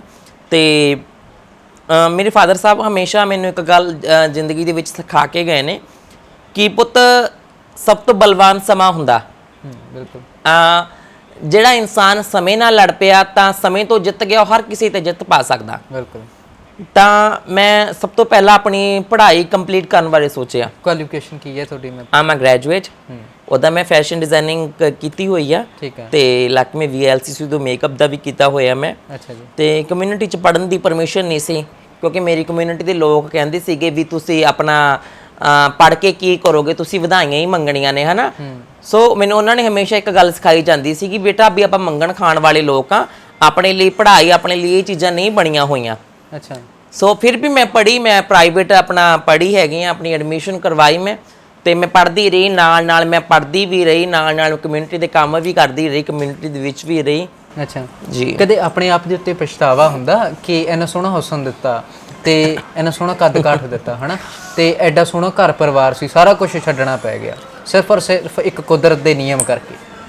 ਦੇਖੋ, ਇਹਦੇ ਵਿੱਚ ਕੀ ਹੁੰਦਾ ਹੈਗਾ, ਆਪਣਾ ਪਛਤਾਵਾ ਮੈਨੂੰ ਕਦੇ ਵੀ ਹੌਨੈਸਟਲੀ ਨਹੀਂ ਹੋਇਆ ਆਪਣੇ ਆਪ ਤੇ, ਆਪਣੀ ਸੈਕਸ਼ੁਅਲਿਟੀ ਤੇ। ਦੇਖੋ, you are a male, you are a female and I am a trans woman, it's a my own sexuality, ਹੈ ਨਾ। ਇਹ ਮੇਰੀ ਇੱਕ ਆਪਣੀ ਸੈਕਸ਼ੁਅਲਿਟੀ ਹੈਗੀ ਆ, ਇਹ 'ਚ ਪਛਤਾਵੇ ਵਾਲੀ ਕੋਈ ਗੱਲ ਨਹੀਂ। ਸਗੋਂ ਮੈਂ ਤਾਂ ਇੱਕ ਬੜੀ ਲੱਕੀ ਸਮਝਦੀ ਹਾਂ ਆਪਣੇ ਆਪ ਨੂੰ ਕਿ ਗੁਰੂ ਰਾਮਦਾਸ ਮਹਾਰਾਜ ਨੇ, ਮਾਤਾ ਰਾਣੀ ਨੇ ਮੇਰੀ ਇੱਕ ਡਿਊਟੀ ਲਾਈ ਹੈ ਲੋਕਾਂ ਨੂੰ ਬਲੈਸਿੰਗਸ ਦੇਣ ਲਈ, ਵਿਸ਼ੇਸ ਦੇਣ ਲਈ, ਹੈ ਨਾ। ਅਗਰ ਸ਼ਾਇਦ ਮੈਂ ਇੱਕ ਕੁੜੀ ਹੁੰਦੀ, ਮੇਰਾ ਵਿਆਹ ਹੋ ਜਾਂਦਾ ਤੇ ਮੈਂ ਆਪਣੇ ਘਰ ਚਲੀ ਜਾਂਦੀ, ਮੈਂ ਉੱਥੇ ਉਹ ਚੀਜ਼ਾਂ ਤੱਕ ਹੀ ਸੀਮਤ ਰਹਿ ਜਾਣਾ ਸੀ, ਹੈ ਨਾ। ਜਾਂ ਮੈਂ ਇੱਕ ਮੁੰਡਾ ਹੁੰਦੀ, ਮੈਂ ਆਪਣੀ ਗ੍ਰਸਤੀ ਦੇ ਵਿੱਚ ਫਸ ਕੇ ਰਹਿ ਜਾਣਾ ਸੀਗਾ। ਹੁਣ ਇਦਾਂ ਹੈਗਾ, ਮੇਰਾ ਸ਼ੁਰੂ ਤੋਂ ਇੱਕ ਇਹ ਹੈਗਾ ਸੀਗਾ ਵੀ ਮੈਂ ਸੋਸ਼ਲ ਵਰਕ ਕਰਨਾ। ਮੈਨੂੰ ਇਹ ਹੁੰਦਾ ਸੀ ਕੋਈ ਡੀਟੇਬਲ ਪਰਸਨ ਹੋਵੇ, ਉਹਦੇ ਲਈ ਮੈਂ ਕੁਝ ਕਰ ਸਕਾਂ, ਹੈ ਨਾ। ਆਪਣੇ ਲਈ ਹਰ ਕੋਈ ਕਰਦਾ, ਬਗਾਨੇ ਲਈ ਕਰਨਾ ਬੜਾ ਔਖਾ ਹੁੰਦਾ। ਸੋ ਮੈਨੂੰ ਹਮੇਸ਼ਾ ਇਹ ਹੁੰਦਾ ਕਿ ਮੈਂ 24 ਆਵਰਸ ਸਾਰਿਆਂ ਲਈ ਅਵੇਲੇਬਲ ਰਵਾਂ। ਕਿਸੇ ਨੂੰ ਕੋਈ ਲੋੜ ਪੈਂਦੀ ਆ, ਛੋਟੀ ਮੋਟੀ, ਜਿੰਨੇ ਜੋਗੇ ਹੈਗੇ ਆਪਾਂ ਨਾਲ ਖੜੀ ਅਗਲੇ ਦੇ ਜਾ ਕੇ। ਸੋ ਮੈਂ ਬੜੀ ਲੱਕੀ ਮੰਨਦੀ ਹਾਂ ਆਪਣੇ ਆਪ ਨੂੰ। ਅੱਛਾ, ਤੇ ਜਾਨੀ ਆਪਣਾ ਆਪ ਕੁਰਬਾਨ ਕਰ ਦੇਣਾ ਦੂਜਿਆਂ ਦੇ ਉੱਤੇ, ਇਹ ਸੋਚ ਆ ਤੁਹਾਡੀ? ਜੀ। ਇਹ ਤਾਂ ਦੇਖੋ ਆਪਣਾ, ਤੁਹਾਨੂੰ ਪਤਾ ਹੀ ਆ, ਹਨਾ, ਜਿੱਦਾਂ ਸੋਸ਼ਲ ਵਰਕ ਮੈਂ ਆਪਣਾ ਕਰਦੀ ਹੈਗੀ ਆ, ਤਾਂ ਮੈਨੂੰ ਇਹ ਹੁੰਦਾ ਹੈਗਾ ਕਿ ਮੈਂ ਆਪਣਾ ਲੋਕਾਂ ਨਾਲ ਜੁੜ ਕੇ ਰਵਾਂ। ਕੋਈ ਬੱਚਾ ਪੜ੍ਹ ਨਹੀਂ ਸਕਦਾ, ਉਹਦੇ ਲਈ ਇੱਕ ਐਡਮਿਸ਼ਨ ਕਰਵਾਉਣੀ, ਜਿੱਦਾਂ ਕਹਿੰਦੇ ਮਰਦੇ ਨੂੰ ਪਾਣੀ ਦੀ ਲੋੜ ਬਹੁਤ ਵੱਡੀ ਹੋ ਜਾਂਦੀ ਹੈ, ਹਨਾ। ਤਾਂ ਜਿੱਦਾਂ ਕੋਈ ਬੱਚਾ ਪੜ੍ਹਨਾ ਚਾਹੁੰਦਾ, ਉਹਦੇ ਲਈ ਐਡਮਿਸ਼ਨ ਕਰਵਾਤੀ, ਕਿਸੇ ਨੂੰ ਯੂਨੀਫਾਰਮ ਦੀ ਲੋੜ ਆ, ਬੁੱਕਸ ਦੀ ਲੋੜ ਆ, ਹਨਾ। ਤਾਂ ਮੈਂ ਮੰਨਦੀ ਹਾਂ ਕਿ ਇਹ qualification is too important for every person. ਸਭ ਤੋਂ ਵੱਡੀ ਚੀਜ਼ ਅੱਜ ਦੇ ਟਾਈਮ ਦੇ ਵਿੱਚ ਕੁਆਲੀਫਿਕੇਸ਼ਨ ਬਹੁਤ ਵੱਡੀ ਚੀਜ਼ ਆ। ਆਪਾਂ ਕਹਿ ਦਿੰਦੇ ਹਾਂ ਜੀ ਪੜ੍ਹ ਕੇ ਕਿਹੜਾ ਨੌਕਰੀਆਂ ਮਿਲਦੀਆਂ, ਨੌਕਰੀਆਂ ਬਾਅਦ ਦੀ ਗੱਲ ਆ, ਪਰ ਕੁਆਲੀਫਿਕੇਸ਼ਨ ਹੋਣੀ ਬਹੁਤ ਜ਼ਰੂਰੀ ਆ। ਅੱਜ ਦੇ ਟਾਈਮ ਦੇ ਵਿੱਚ ਸਮਾਜ ਦੇ ਵਿੱਚ ਵਿਚਰਨ ਲਈ ਕੁਆਲੀਫਿਕੇਸ਼ਨ ਬਹੁਤ ਜ਼ਰੂਰੀ ਆ। ਤੇ ਮੈਂ ਇਹੀ ਸਵਾਲ ਕਰਨ ਲੱਗਿਆ ਸੀ ਤੁਹਾਨੂੰ, ਤੁਸੀਂ ਪਹਿਲਾਂ ਸ਼ੁਰੂ ਕੀਤਾ ਕਿ ਇੱਕ ਸਮਾਜ ਸੇਵੀ, ਚੰਗੇ ਸਮਾਜ ਸੇਵੀ ਕਿਵੇਂ ਬਣਦੇ ਹੋ ਤੁਸੀਂ? ਕਿਹੜੀ ਐਸੀ ਘਟਨਾ ਹੁੰਦੀ ਹੈ ਜਾਂ ਦਿਲੋਂ ਇਹੀ ਇੱਛਾ ਸੀ ਕਿ ਮੈਂ ਇੱਕ ਚੰਗੀ ਸਮਾਜ ਸੇਵੀ ਬਣਾ? ਇਹਦੇ ਵਿੱਚ ਦੇਖੋ, ਘਟਨਾ ਤਾਂ ਇਹੀ ਸਭ ਤੋਂ ਵੱਡੀ ਮੇਰੀ ਜ਼ਿੰਦਗੀ ਦੀ ਘਟਨਾ ਹੈਗੀ ਆ, ਕੋਇਨਸੀਡੈਂਸ, ਕਿ ਮੈਂ ਆਪਣੇ ਪਰਿਵਾਰ ਨੂੰ ਛੱਡ ਕੇ ਇੱਧਰ ਆਈ ਹਾਂ, ਹਨਾ। ਸ਼ਾਇਦ ਅਗਰ ਅੱਜ ਮੈਂ ਆਪਣੇ ਪਰਿਵਾਰ ਦੇ ਵਿੱਚ ਹੁੰਦੀ ਤਾਂ ਮੈਂ ਆਪਣੇ ਲਈ ਹੀ ਕੰਮ ਕਰਨਾ ਸੀ, ਕੋਈ ਅੱਛੀ ਜੌਬ ਕਰਦੀ ਜਾਂ ਫਿਰ ਆਊਟ ਆਫ ਕੰਟਰੀ ਜਾਂਦੀ, ਕੈਨੇਡਾ, USA, ਆਸਟ੍ਰੇਲੀਆ, ਸੈੱਟ ਹੁੰਦੀ ਆਪਦੀ ਜ਼ਿੰਦਗੀ ਦੇ ਵਿੱਚ। ਉਦੋਂ ਇਦਾਂ ਨਹੀਂ ਸੀ। ਜਦੋਂ ਆਪਦੇ ਆਪ ਨੂੰ ਹਲੂਣਾ ਲੱਗਦਾ ਨਾ ਬੰਦੇ ਨੂੰ, ਕੋਈ ਵੀ ਆਪਦੇ ਆਪ ਤੇ ਬੀਤਦੀ ਆ, ਫਿਰ ਹੀ ਪਤਾ ਲੱਗਦਾ। ਉਹਦੇ ਵਿੱਚ ਜਦੋਂ ਆਪਣੇ ਆਪ ਤੇ ਬੀਤੀ ਵੀ, ਅੱਜ ਸਾਡੇ ਲਈ ਕੋਈ ਅਵੇਲੇਬਲ ਨਹੀਂ ਆ, ਸਾਡੀ ਹੈਲਪ ਲਈ ਕੋਈ ਅਵੇਲੇਬਲ ਨਹੀਂ ਆ, ਹਨਾ। Because I have no opportunity, no job.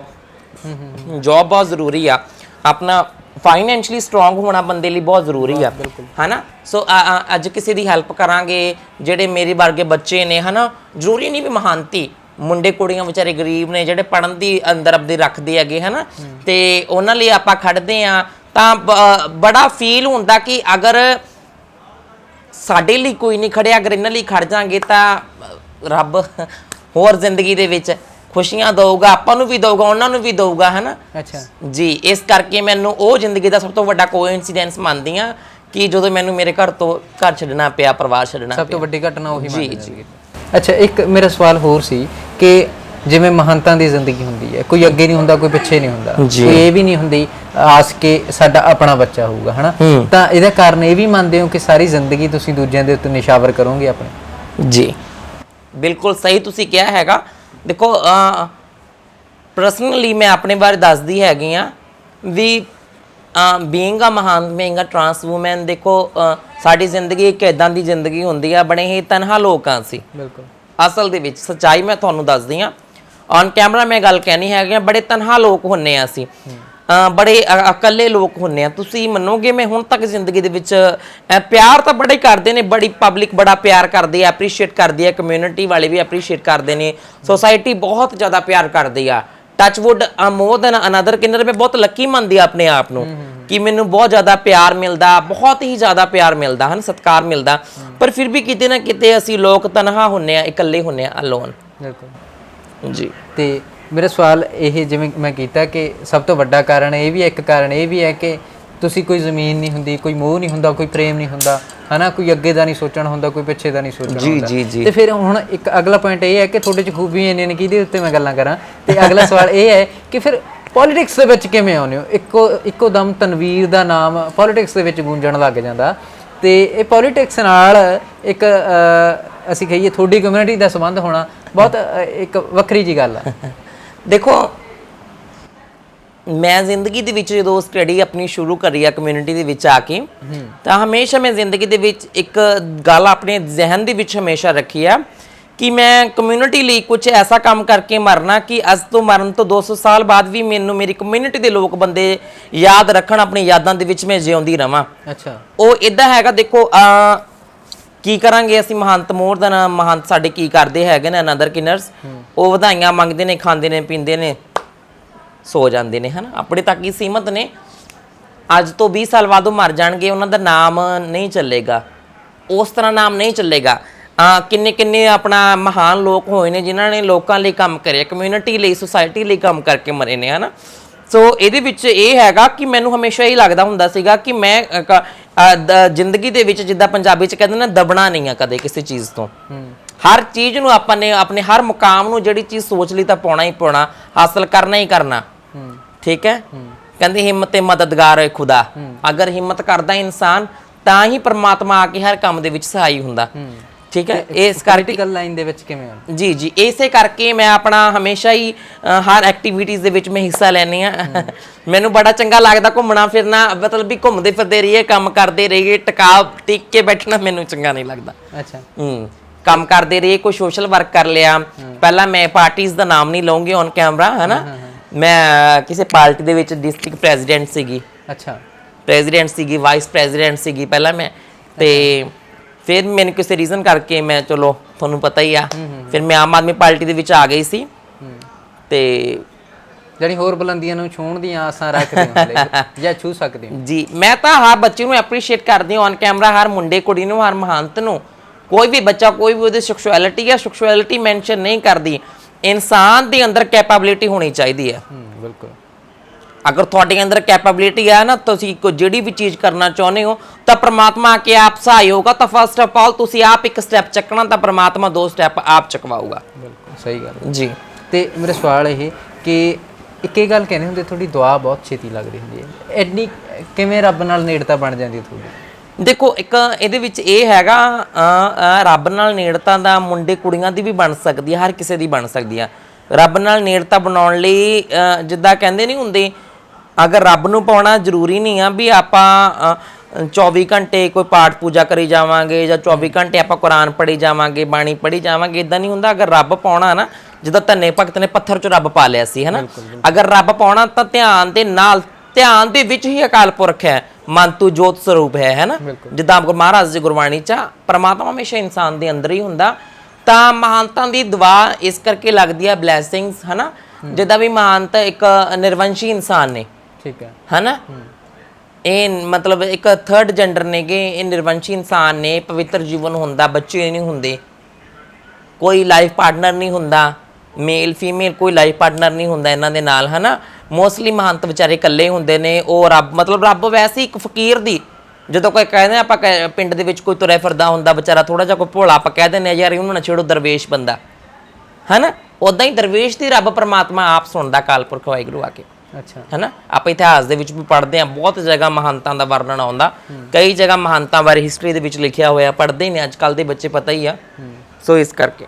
ਅੱਛਾ, ਤੇ ਸਵਾਲ ਮੇਰਾ ਇਹ ਵੀ ਆ ਕਿ ਕਦੇ ਇਹ ਚੀਜ਼ ਦਾ ਸਾਹਮਣਾ ਕਰਨਾ ਪਿਆ ਕਿ ਤੁਹਾਨੂੰ ਆਪਣੇ ਆਪ ਤੇ ਕਦੇ ਇਹ ਲੱਗਿਆ ਹੋਵੇ ਕਿ ਸਮਾਜ ਮੈਨੂੰ ਆਪਣੇ ਆਪ ਤੋਂ ਵੱਖ ਕਰਕੇ ਦੇਖਦਾ, ਕਦੇ ਕਿਸੇ ਦੇ ਤਾਨੇ ਮਿਹਣੇ, ਕਦੇ ਐਸਾ ਕੁਝ ਸੁਣਨ ਨੂੰ ਮਿਲਿਆ ਹੋਵੇ? ਜੀ, ਇਹ ਤਾਂ ਦੇਖੋ ਇਹ ਤਾਂ ਜ਼ਿੰਦਗੀ ਦੇ ਵਿੱਚ ਹਰ ਮਹਾਨਤ ਦੇ ਨਾਲ, ਹਰ ਬੱਚੇ ਦੇ ਨਾਲ ਜਿਹਦੀ ਮਤਲਬ ਸੈਕਸ਼ੁਅਲਿਟੀ ਥੋੜੀ ਜਿਹੀ ਕਮਿਊਨਿਟੀ ਦੇ ਨਾਲ, ਮੁੰਡੇ ਕੁੜੀ ਨਾਲ ਵੱਖਰੀ ਹੁੰਦੀ ਆ, ਹਨਾ। ਜਿੱਦਾਂ ਬੱਚੇ ਦੀ ਕੋਈ ਵੀ ਸੈਕਸ਼ੁਅਲਿਟੀ ਹੋਵੇ, ਹਨਾ, LGBT ਕਮਿਊਨਿਟੀ ਦੇ ਵਿੱਚ ਜਿਹੜੇ ਬੱਚੇ ਹੁੰਦੇ ਨੇ, ਹਨਾ, ਲੈਸਬੀਅਨ, ਬਾਈਸੈਕਸ਼ੁਅਲ, ਟਰਾਂਸਜੈਂਡਰਸ, ਗੇਜ਼, ਹਨਾ, ਹੈਟਰੋਸੈਕਸ਼ੁਅਲਸ, ਤਾਂ ਇਹਦੇ ਵਿੱਚ ਕੀ ਹੁੰਦਾ ਹੈਗਾ, ਮਤਲਬ ਵੀ ਜਿੱਦਾਂ ਉਹ ਕਿਤੇ ਪੜ੍ਹਦੇ ਆ ਜਾਂ ਕਿਤੇ ਪਬਲਿਕ ਪਲੇਸ ਤੇ ਜਾਂਦੇ ਆ, ਲੋਕ ਉਹਨਾਂ ਨੂੰ ਟੀਚਰਾਂ ਕਰਦੇ ਨੇ, ਹਨਾ, ਕਮੈਂਟ ਪਾਸ ਕਰਦੇ ਨੇ। ਤੇ ਮਤਲਬ ਵੀ ਮੇਰੀ ਜ਼ਿੰਦਗੀ ਦੇ ਵਿੱਚ ਇਦਾਂ ਦਾ ਕੁਝ ਨਹੀਂ ਹੋਇਆ। ਮੈਂ ਹਮੇਸ਼ਾ ਜ਼ਿੰਦਗੀ ਦੇ ਵਿੱਚ ਬੜੀ ਹੀ ਇੱਕ ਜੈਨੂਇਨ ਤਰੀਕੇ ਨਾਲ ਜ਼ਿੰਦਗੀ ਕੱਟੀ ਹੈ, ਸਿੰਸੀਅਰ ਤਰੀਕੇ ਨਾਲ ਜ਼ਿੰਦਗੀ ਆਪਣੀ ਹੁਣ ਤੱਕ ਕੱਟੀ ਹੈ। ਮੈਨੂੰ ਮਤਲਬ ਵੀ ਜਿੱਦਾਂ ਕੋਈ ਵੀ ਸਾਡੀ ਕਮਿਊਨਿਟੀ ਦੇ ਬੰਦੇ ਦਿਖਾ ਦਿੰਦੇ ਨੇ ਵੀ ਅਸੀਂ ਮਹਾਨਤਾ, ਹਨਾ, ਜ਼ਰੂਰੀ ਨਹੀਂ ਹੁੰਦਾ ਦਿਖਾ ਕੇ ਹੀ ਸ਼ੋ ਹੋਊਗਾ ਵੀ ਮਹਾਨਤਾ, ਜ਼ਿਆਦਾ ਤਾੜੀਆਂ ਮਾਰਨੀ, ਹੁੱਲੜਬਾਜ਼ੀ ਕਰਨੀ ਮੈਨੂੰ ਪਸੰਦ ਨਹੀਂ ਆ। ਹਮੇਸ਼ਾ ਇੱਕ ਸਿੰਸੀਅਰ ਤਰੀਕੇ ਨਾਲ ਰਹਿਣਾ, ਜੈਨੂਇਨ ਤਰੀਕੇ ਨਾਲ ਰਹਿਣਾ, ਇੱਕ ਆਪਦੀ ਇਮੇਜ ਬਣਾ ਕੇ ਰੱਖਣੀ ਕਮਿਊਨਿਟੀ ਦੇ ਅੰਦਰ, ਸੋਸਾਇਟੀ ਦੇ ਅੰਦਰ ਇੱਕ ਆਪਦੀ ਇਮੇਜ ਬਣਾ ਕੇ ਰੱਖਣੀ, ਗੁੱਡ ਇਮੇਜ। ਅੱਛਾ ਜੀ, ਤੇ ਉਹਦੇ 'ਚ ਯਕੀਨ ਰੱਖਦੇ ਹੋ ਤੁਸੀਂ? ਜੀ, ਠੀਕ ਹੈ। ਤੇ ਸਵਾਲ ਮੈਂ ਹੋਰ ਕਰਾਂ ਕਿ ਹੁਣ ਮੈਂ ਬਚਪਨ ਤੇ ਥੋੜਾ ਜਿਹਾ ਜਾਊਂਗਾ ਕਿ ਬਚਪਨ ਦੇ ਵਿੱਚ ਜਦੋਂ 8-9 ਸਾਲਾਂ ਦੇ ਸੀ, 10 ਸਾਲਾਂ ਦੇ ਸੀ, ਉਦੋਂ ਆਪਣੇ ਆਪ ਨੂੰ ਕੀ ਸਮਝਦੇ ਸੀ? ਮੁੰਡਾ ਸਮਝਦੇ ਸੀ ਤੁਸੀਂ ਜਾਂ ਆਪਣੇ ਆਪ ਨੂੰ ਇੱਕ ਕੁੜੀ ਫੀਲ ਕਰਦੇ ਸੀ? ਹੋਨੈਸਟਲੀ ਮੈਨੂੰ 8-9 ਸਾਲ ਦੇ ਟਾਈਮ ਦੇ ਵਿੱਚ, ਅੱਜ ਦਾ ਟਾਈਮ ਬਹੁਤ ਫਾਰਵਰਡ ਆ। ਅੱਜ ਦੇ ਟਾਈਮ ਦੇ ਬੱਚੇ 5-5 ਸਾਲ ਦੇ ਬੱਚਿਆਂ ਨੂੰ ਹਰ ਚੀਜ਼ ਦਾ ਪਤਾ, ਹਰ ਗੈਜਟਸ ਦਾ ਪਤਾ, ਫੋਨ ਦਾ ਪਤਾ, ਟੀਵੀ ਦਾ ਪਤਾ। ਪਰ ਸਾਡੇ ਟਾਈਮ ਦੇ ਵਿੱਚ ਉਹ ਐਂਟੀਨੇ ਵਾਲਾ ਟੀਵੀ ਹੁੰਦਾ ਸੀ, ਹੈ ਨਾ। ਤੇ ਉਹਦੇ ਵਿੱਚ ਕੀ ਹੁੰਦਾ ਹੈਗਾ, ਅਸੀਂ ਬੜੇ ਜਿੱਦਾਂ ਕਹਿੰਦੇ ਨੇ ਭੋਲਾ ਸਮਾਂ ਸੀ, ਉਹ ਸਮਾਂ ਹੀ ਭੋਲਾ ਸੀ ਸਾਰਾ। ਇਕੱਲੇ ਬੱਚੇ ਅਸੀਂ ਨਹੀਂ, ਸਮਾਂ ਹੀ ਭੋਲਾ ਸੀ, ਹਨਾ। ਮੁੰਡੇ ਕੁੜੀਆਂ ਇਕੱਠੇ ਖੇਡਦੇ ਸੀਗੇ। ਦੈਨ ਮੈਨੂੰ ਨਹੀਂ ਸੀ ਪਤਾ ਮੇਰੀ ਸੈਕਸ਼ੁਅਲਿਟੀ ਬਾਰੇ ਵੀ ਮੈਂ ਕੀ ਆ। ਅੱਛਾ, ਆਪਦੇ ਆਪ ਬਾਰੇ ਹੀ ਨਹੀਂ ਸੀ ਪਤਾ। ਜ਼ਿਆਦਾ ਮੁੰਡਿਆਂ 'ਚ ਖੇਡਦੇ ਸੀ ਜਾਂ ਕੁੜੀਆਂ 'ਚ ਖੇਡਦੇ ਸੀ? ਨਹੀਂ, ਮੈਂ ਆਪਣਾ ਉਹ ਤੋਂ ਦੱਸ ਕੇ ਹਟੀਆਂ ਵੀ ਉਸ ਸਮਾਂ ਹੀ ਭੋਲਾ ਸੀ, ਮੁੰਡੇ ਕੁੜੀਆਂ ਇਕੱਠੇ ਖੇਡਦੇ ਸੀ। ਪਰ ਮੈਂ ਮੇਰੀਆਂ ਚਾਚੇ ਤਾਇਆਂ ਦੀ ਕੁੜੀਆਂ ਨਾਲ, ਮੇਰੀ ਭੂਆ ਦੀ ਕੁੜੀਆਂ ਨਾਲ ਗੁੱਡੀਆਂ ਪਟੋਲੇ ਸਾਰਾ ਦਿਨ ਖੇਡਣੇ।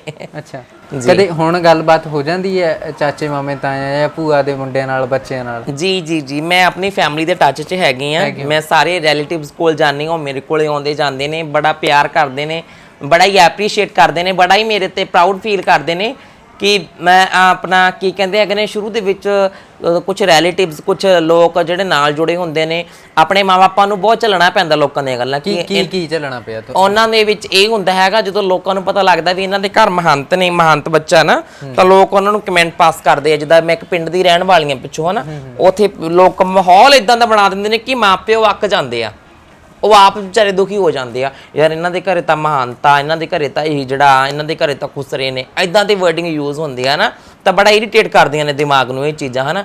ਤਾਂ ਮੈਂ ਉਹ ਸਾਰੀਆਂ ਲੋਕਾਂ ਦੀਆਂ ਗੱਲਾਂ ਨੂੰ ਝੂਠੇ ਪਾ ਕੇ ਆਪਦਾ ਜ਼ਿੰਦਗੀ ਦੇ ਵਿੱਚ ਇੱਕ ਇਮੇਜ ਬਣਾਈ ਕਿ ਆਉਣ ਵਾਲੀ ਪੀੜ੍ਹੀ, ਆਉਣ ਵਾਲੇ ਮਹਾਨ ਜਿਹੜੀ ਕਮਿਊਨਿਟੀ ਦੇ ਬੱਚੇ ਹੈਗੇ ਨੇ, ਉਹ ਇਸ ਚੀਜ਼ ਤੋਂ ਐਪਰੀਸ਼ੀਏਟ ਹੋਣ ਔਰ ਸਿੱਖ ਸਕਣ ਕੁਝ।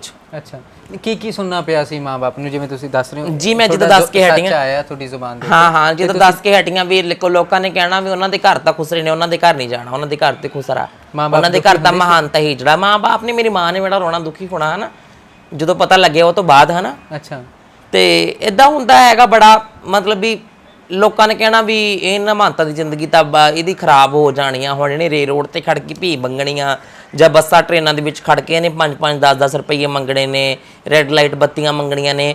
ਪਰ ਵਾਹਿਗੁਰੂ ਅਕਾਲ ਪੁਰਖ, ਵਾਹਿਗੁਰੂ ਗੁਰੂ ਰਾਮਦਾਸ ਮਹਾਰਾਜ 'ਚ ਇੰਨੀ ਸ਼ਕਤੀ ਹੈਗੀ ਆ ਕਿ ਉਹ ਫਰਸ਼ਾਂ ਤੋਂ ਚੱਕ ਕੇ ਅਰਸ਼ਾਂ ਤੇ ਬਿਠਾ ਸਕਦੇ ਆ, ਹਨਾ। ਤੇ ਪ੍ਰਮਾਤਮਾ ਨੇ ਮੈਨੂੰ ਜ਼ਿੰਦਗੀ ਦੇ ਵਿੱਚ ਇੰਨਾ ਅੱਛਾ ਮੁਕਾਮ ਦਿੱਤਾ ਕਿ ਮੈਂ ਇੱਥੇ ਦੀ ਆਪਣਾ ਡੇਰੇ ਦੀ ਮੁੱਖ ਮਹਾਨਤ ਹੈਗੀ ਆ, ਇੱਥੇ ਦੀ ਸਾਡੀ ਦੀ ਸੀਨੀਅਰ। ਅੱਛਾ ਤਨਵੀਰ ਜੀ, ਇੱਕ ਮੇਰਾ ਸਵਾਲ ਇਹ ਰਹਿੰਦਾ ਹੈ ਕਿ ਬਹੁਤ ਸਾਰੇ ਲੋਕ ਤੁਹਾਡੀ ਕਮਿਊਨਿਟੀ ਨੂੰ, LGBT ਕਮਿਊਨਿਟੀ ਨੂੰ ਬਹੁਤ ਸਾਰੇ ਨਾਵਾਂ ਨਾਲ ਬੁਲਾਉਂਦੇ ਆ, ਸ਼ਾਇਦ ਮੈਂ ਉਹ ਕੈਮਰੇ ਸਾਹਮਣੇ ਨਾਂ ਵੀ ਨਹੀਂ ਲੈ ਸਕਦਾ, ਹਨਾ। ਫਿਰ ਕਾਰਨ ਕੀ ਮੰਨਦੇ ਹੋ ਕਿ ਸਾਡੀ ਸੋਚ ਐਸੀ ਹੋਈ ਕਿਉਂ ਹੋਈ ਹੈ? ਫਸਟ ਆਫ ਆਲ, ਮੈਂ ਇੱਕ ਮਹਾਨਤ ਕਮਿਊਨਿਟੀ ਤੋਂ ਆ, ਉਹ ਮੇਰੀ ਕਮਿਊਨਿਟੀ ਨਹੀਂ ਹੈਗੀ, ਹਨਾ। LGBT ਕਮਿਊਨਿਟੀ ਦੇ ਵਿੱਚ ਉਹ ਹੋਰ ਕਮਿਊਨਿਟੀ ਦੇ ਬੱਚੇ ਹੁੰਦੇ ਨੇ, ਹਨਾ। ਪਰ ਫਿਰ ਵੀ ਮੈਂ ਤੁਹਾਨੂੰ ਦੱਸ ਦਿੰਦੀ ਹੈਗੀ ਆ, ਕੁਝ ਜ਼ਰੂਰੀ ਨਹੀਂ ਵੀ ਹਰ ਚੀਜ਼ ਵਿੱਚ ਸੁਸਾਇਟੀ ਦਾ ਹੀ ਕਸੂਰ ਹੋਊਗਾ। ਕੁਝ ਕਸੂਰ ਕੁਝ ਮੇਰੀ ਕਮਿਊਨਿਟੀ ਦੇ ਬੰਦਿਆਂ ਦੇ ਵੀ ਹੈਗੇ ਨੇ। ਫਸਟ ਆਫ ਆਲ, ਸਾਡੀ ਕਮਿਊਨਿਟੀ ਦੇ ਲੋਕ ਪੜ੍ਹਦੇ ਖੁਦ ਨਹੀਂ ਆ। ਕਾਰਨ ਕੀ ਮੰਨਦੇ, ਕਿਉਂ ਨਹੀਂ ਪੜ੍ਹਦੇ? ਪੜ੍ਹਦੇ ਉਹ ਇਸ ਕਰਕੇ ਨਹੀਂ ਹੈਗੇ, ਉਹਨਾਂ ਦੀ ਸੋਚ ਉੱਥੇ ਤੱਕ ਵਿਕਸਿਤ ਨਹੀਂ ਹੋਈ, ਡਿਵੈਲਪ ਨਹੀਂ ਹੋਈ। ਉਹ ਸੋਚਦੇ ਅਸੀਂ ਪੜ੍ਹ ਕੇ ਕਰਨਾ ਹੀ ਕਿ, ਉਹਨਾਂ ਨੂੰ ਆਪਣੇ ਆਪ ਤੇ ਕੌਨਫੀਡੈਂਸ ਨਹੀਂ ਹੈਗਾ ਵੀ ਅਸੀਂ ਪੜ੍ਹ ਕੇ ਕੁਝ ਕਰ ਹੀ ਨਹੀਂ ਸਕਦੇ। ਇੱਥੇ ਸਵਾਲ ਮੇਰਾ ਇਹੀ ਹੈ ਕਿ ਜਿਵੇਂ ਤੁਸੀਂ ਕਹਿ ਰਹੇ ਹੋ ਕਿ ਉਹਨਾਂ ਨੂੰ ਕੌਨਫੀਡੈਂਸ ਨਹੀਂ, ਪਰ ਕੌਨਫੀਡੈਂਸ ਵੀ ਸਾਡੇ ਸਮਾਜ ਦੇ ਲੋਕ ਤੋੜਦੇ ਆ ਨਾ। ਜੇ ਕੋਈ ਪੜ੍ਹ ਜਾਂਦਾ ਹੈ, ਜੇ ਕੋਈ ਯੂਨੀਵਰਸਿਟੀ ਜਾਂ ਕਾਲਜ ਦੇ ਵਿੱਚ ਕੋਈ ਮਹੰਤ ਪੜ੍ਹਨ ਜਾਂਦਾ ਤਾਂ ਉੱਥੇ ਉਹਨੂੰ ਟੀਚਰਾਂ ਹੁੰਦੀਆਂ ਨੇ। ਜੇ ਉਹ ਕਿਸੇ ਜੌਬ ਦੇ ਉੱਤੇ ਲੱਗ ਜਾਂਦਾ ਪੜ੍ਹ ਲਿਖ ਕੇ, ਫਿਰ ਉੱਥੇ ਵੀ ਟੀਚਰਾਂ ਹੁੰਦੀਆਂ ਨੇ, ਕਿਉਂਕਿ ਕੌਨਫੀਡੈਂਸ ਤੋੜਨ ਵਾਲੇ ਸਾਡੇ ਸਮਾਜ ਦੇ ਲੋਕ ਹੀ ਨੇ। ਮੰਨਦੇ ਹੋ ਕਿ ਇਹ ਕਾਰਨ ਵੀ ਹੈਗਾ ਕਿਤੇ ਨਾ ਕਿਤੇ, ਇਹ ਡਰ ਵੀ ਬੈਠਾ ਹੋਇਆ। ਇੱਕ ਤੁਹਾਨੂੰ ਗੱਲ ਦੱਸਦੀ ਹੈਗੀ ਆ ਮਨੀ ਜੀ, ਜ਼ਿੰਦਗੀ ਦੇ ਵਿੱਚ ਮੈਂ ਜਿੱਦਾਂ ਤੁਹਾਨੂੰ ਪਹਿਲਾਂ ਵੀ ਦੱਸਿਆ, ਮੈਂ ਬੜੇ ਡੀਸੈਂਟ ਤਰੀਕੇ ਨਾਲ ਰਹੀ ਹੈਗੀ ਆ, ਜੈਨੂਅਨ ਤਰੀਕੇ ਨਾਲ। ਅਗਰ ਮੈਂ ਕਿਤੇ ਕਾਲਜ ਪੜ੍ਹਨ ਜਾਂਦੀ ਆ ਜਾਂ ਕਿਤੇ ਮੈਂ ਪਬਲਿਕ ਪਲੇਸ ਤੇ ਜਾਂਦੀ ਆ, ਅਗਰ ਮੈਂ ਕੋਈ ਲੱਛਣ ਕਰੂੰਗੀ, ਜਿੱਦਾਂ ਪੰਜਾਬੀ ਦੇ ਵਿੱਚ ਕਹਿ ਦਈਏ ਹੁੱਲੜਬਾਜ਼ੀ ਕਰੂੰਗੀ, ਤਾਂ ਮੈਨੂੰ ਤੁਸੀਂ ਰਿਸਪੈਕਟ ਦਿਓਗੇ ਜਾਂ ਤੁਸੀਂ ਇਸ ਚੀਜ਼ ਨੂੰ ਬੁਰਾ ਮੰਨੋਗੇ? ਆਬਵੀਅਸਲੀ ਬੁਰਾ ਹੀ ਮੰਨੋਗੇ, ਹੈ ਨਾ। ਤਾਂ ਹਮੇਸ਼ਾ ਮਤਲਬ ਬੰਦੇ ਨੂੰ ਆਪਣੀ ਰੈਪੂਟੇਸ਼ਨ, ਆਪਣੀ ਇਮੇਜ ਖੁਦ ਬਣਾਉਣੀ ਪੈਂਦੀ ਆ। ਕੁਝ ਮੇਰੀ ਕਮਿਊਨਿਟੀ ਦੇ ਲੋਕਾਂ ਦੇ ਇਦਾਂ ਦੇ ਮਤਲਬ ਹੈਗੇ ਨੇਗੇ, ਉਹ ਆਪਣਾ ਮਤਲਬ ਇਦਾਂ ਆਪਣੀ ਇਮੇਜ ਇੰਨੀ ਖਰਾਬ ਕਰ ਲੈਂਦੇ ਨੇ ਵੀ ਲੋਕ ਉਹਨਾਂ ਨੂੰ ਉਹੀ ਨਜ਼ਰ ਨਾਲ ਦੇਖਦੇ ਨੇ। ਸਹੀ ਹੈ ਕਿ ਕਈ ਸਹੀ ਵੀ ਹੁੰਦੇ, ਕੋਈ ਗਲਤ ਵੀ ਹੁੰਦੇ ਆ, ਹਨਾ।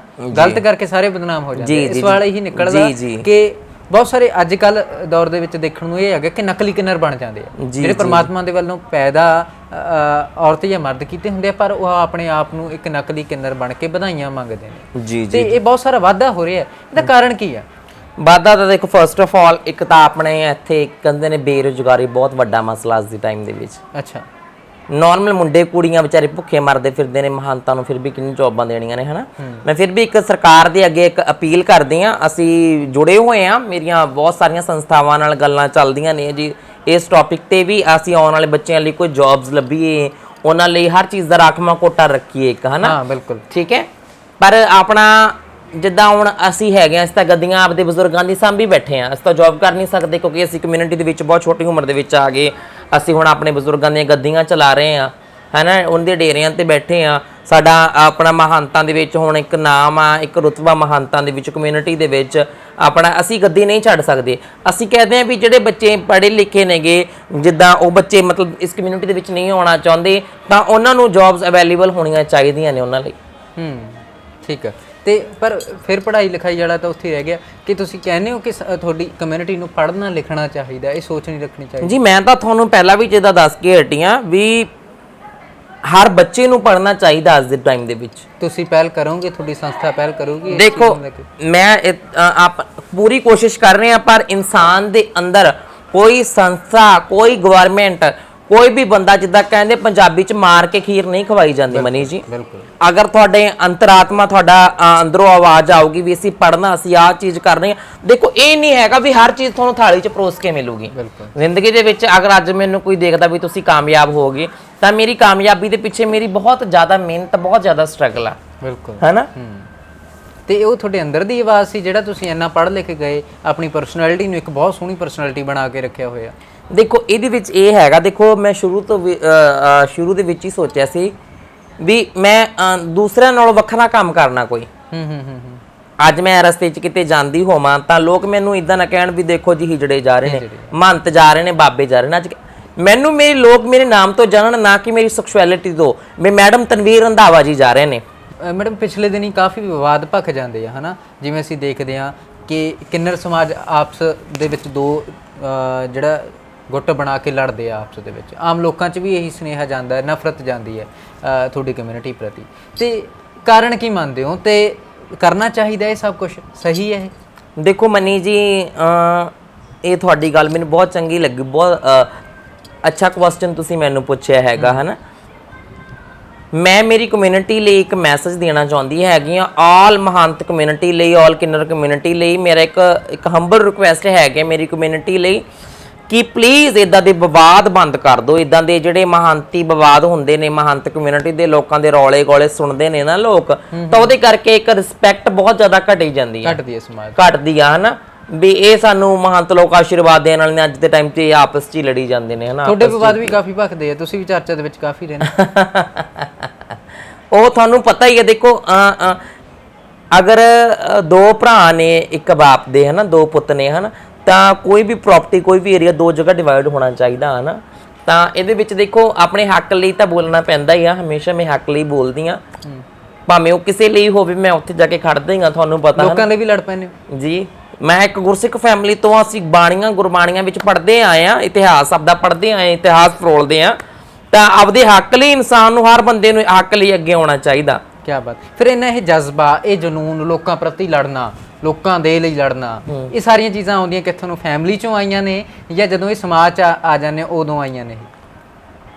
ਦੇਖੋ ਇੱਕ ਮੇਰੇ ਅੰਦਰ ਜਿੱਦਾਂ ਕਹਿੰਦੇ ਖੂਨ ਆਪਣੇ ਮਾਂ-ਬਾਪ ਦਾ ਹੁੰਦਾ ਨਾ, ਮੇਰੇ ਫਾਦਰ ਸਾਹਿਬ ਦਾ ਮੇਰੇ ਅੰਦਰ ਖੂਨ ਸੀ ਤੇ ਉਹ ਬੜੀ ਸਟਰੋਂਗ ਬੋਲਡ ਪਰਸਨੈਲਿਟੀ ਸੀ ਮੇਰੇ ਫਾਦਰ ਸਾਹਿਬ। ਅੱਛਾ ਜੀ। ਤੇ ਕਮਿਊਨਿਟੀ 'ਚ ਆ ਕੇ ਇਹ ਹੋ ਗਿਆ ਵੀ ਇੱਕ ਜਨੂਨ, ਉਹ ਜਨੂਨ ਇੱਕ ਜਜ਼ਬੇ 'ਚ ਬਦਲ ਗਿਆ। ਜਨੂਨ ਜਜ਼ਬੇ ਦੇ ਵਿੱਚ ਬਦਲ ਗਿਆ। ਅੱਛਾ। ਉਹਨੇ ਜਜ਼ਬੇ ਦਾ ਰੂਪ ਧਾਰ ਲਿਆ।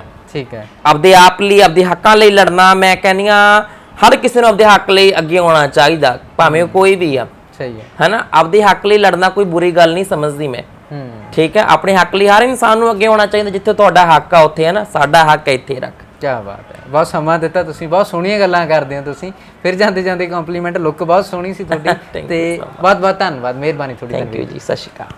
ਸੋ ਇਹ ਸਾਡੇ ਨਾਲ ਤਨਵੀਰ ਰੰਧਾਵਾ ਮੈਡਮ ਜੋ ਰਾਜਪੁਰਾ ਦੇ ਮਹੰਤ ਨੇ, ਤੇ ਉਹਨਾਂ ਨਾਲ ਗੱਲਬਾਤ ਕੀਤੀ, ਉਹਨਾਂ ਦੀ ਜ਼ਿੰਦਗੀ ਦੇ ਉੱਤੇ ਗੱਲਬਾਤ ਕੀਤੀ, ਕਿਉਂ ਉਹ ਇੰਨੇ ਨਿਡਰ ਨੇ, ਕਿਉਂ ਉਹ ਇੰਨਾ ਬੇਬਾਕ ਹੋ ਕੇ ਬੋਲਦੇ ਆ, ਤੇ ਬਹੁਤ ਸਾਰਾ ਉਹਨਾਂ ਨੇ ਜ਼ਿੰਦਗੀ ਦੇ ਵਿੱਚ ਸੰਘਰਸ਼ ਦੇਖਿਆ। 11 ਸਾਲ ਦੀ ਉਮਰ ਦੇ ਵਿੱਚ ਉਹਨਾਂ ਨੂੰ ਮਹੰਤ ਆਪਣੀ ਕਮਿਊਨਿਟੀ ਦੇ ਵਿੱਚ ਸ਼ਾਮਲ ਕਰ ਲੈਂਦੇ, ਕਿਵੇਂ ਉਹ ਆਪਣਾ ਪਰਿਵਾਰ ਛੱਡਦੇ ਆ, ਕਿਵੇਂ ਸਾਰੀਆਂ ਆਪਣੀਆਂ ਸੁੱਖ ਸੁਵਿਧਾਵਾਂ, ਜਿਹੜੇ ਕਿ ਬਹੁਤ ਵਧੀਆ ਸਰਦਾਰ ਪਰਿਵਾਰ ਤੋਂ ਇਹ ਬਿਲੋਂਗ ਕਰਦੇ ਆ, ਉਹ ਸਾਰਾ ਕੁਝ ਛੱਡ ਕੇ ਇਹ ਕਮਿਊਨਿਟੀ ਦੇ ਵਿੱਚ ਆਉਂਦੇ ਆ।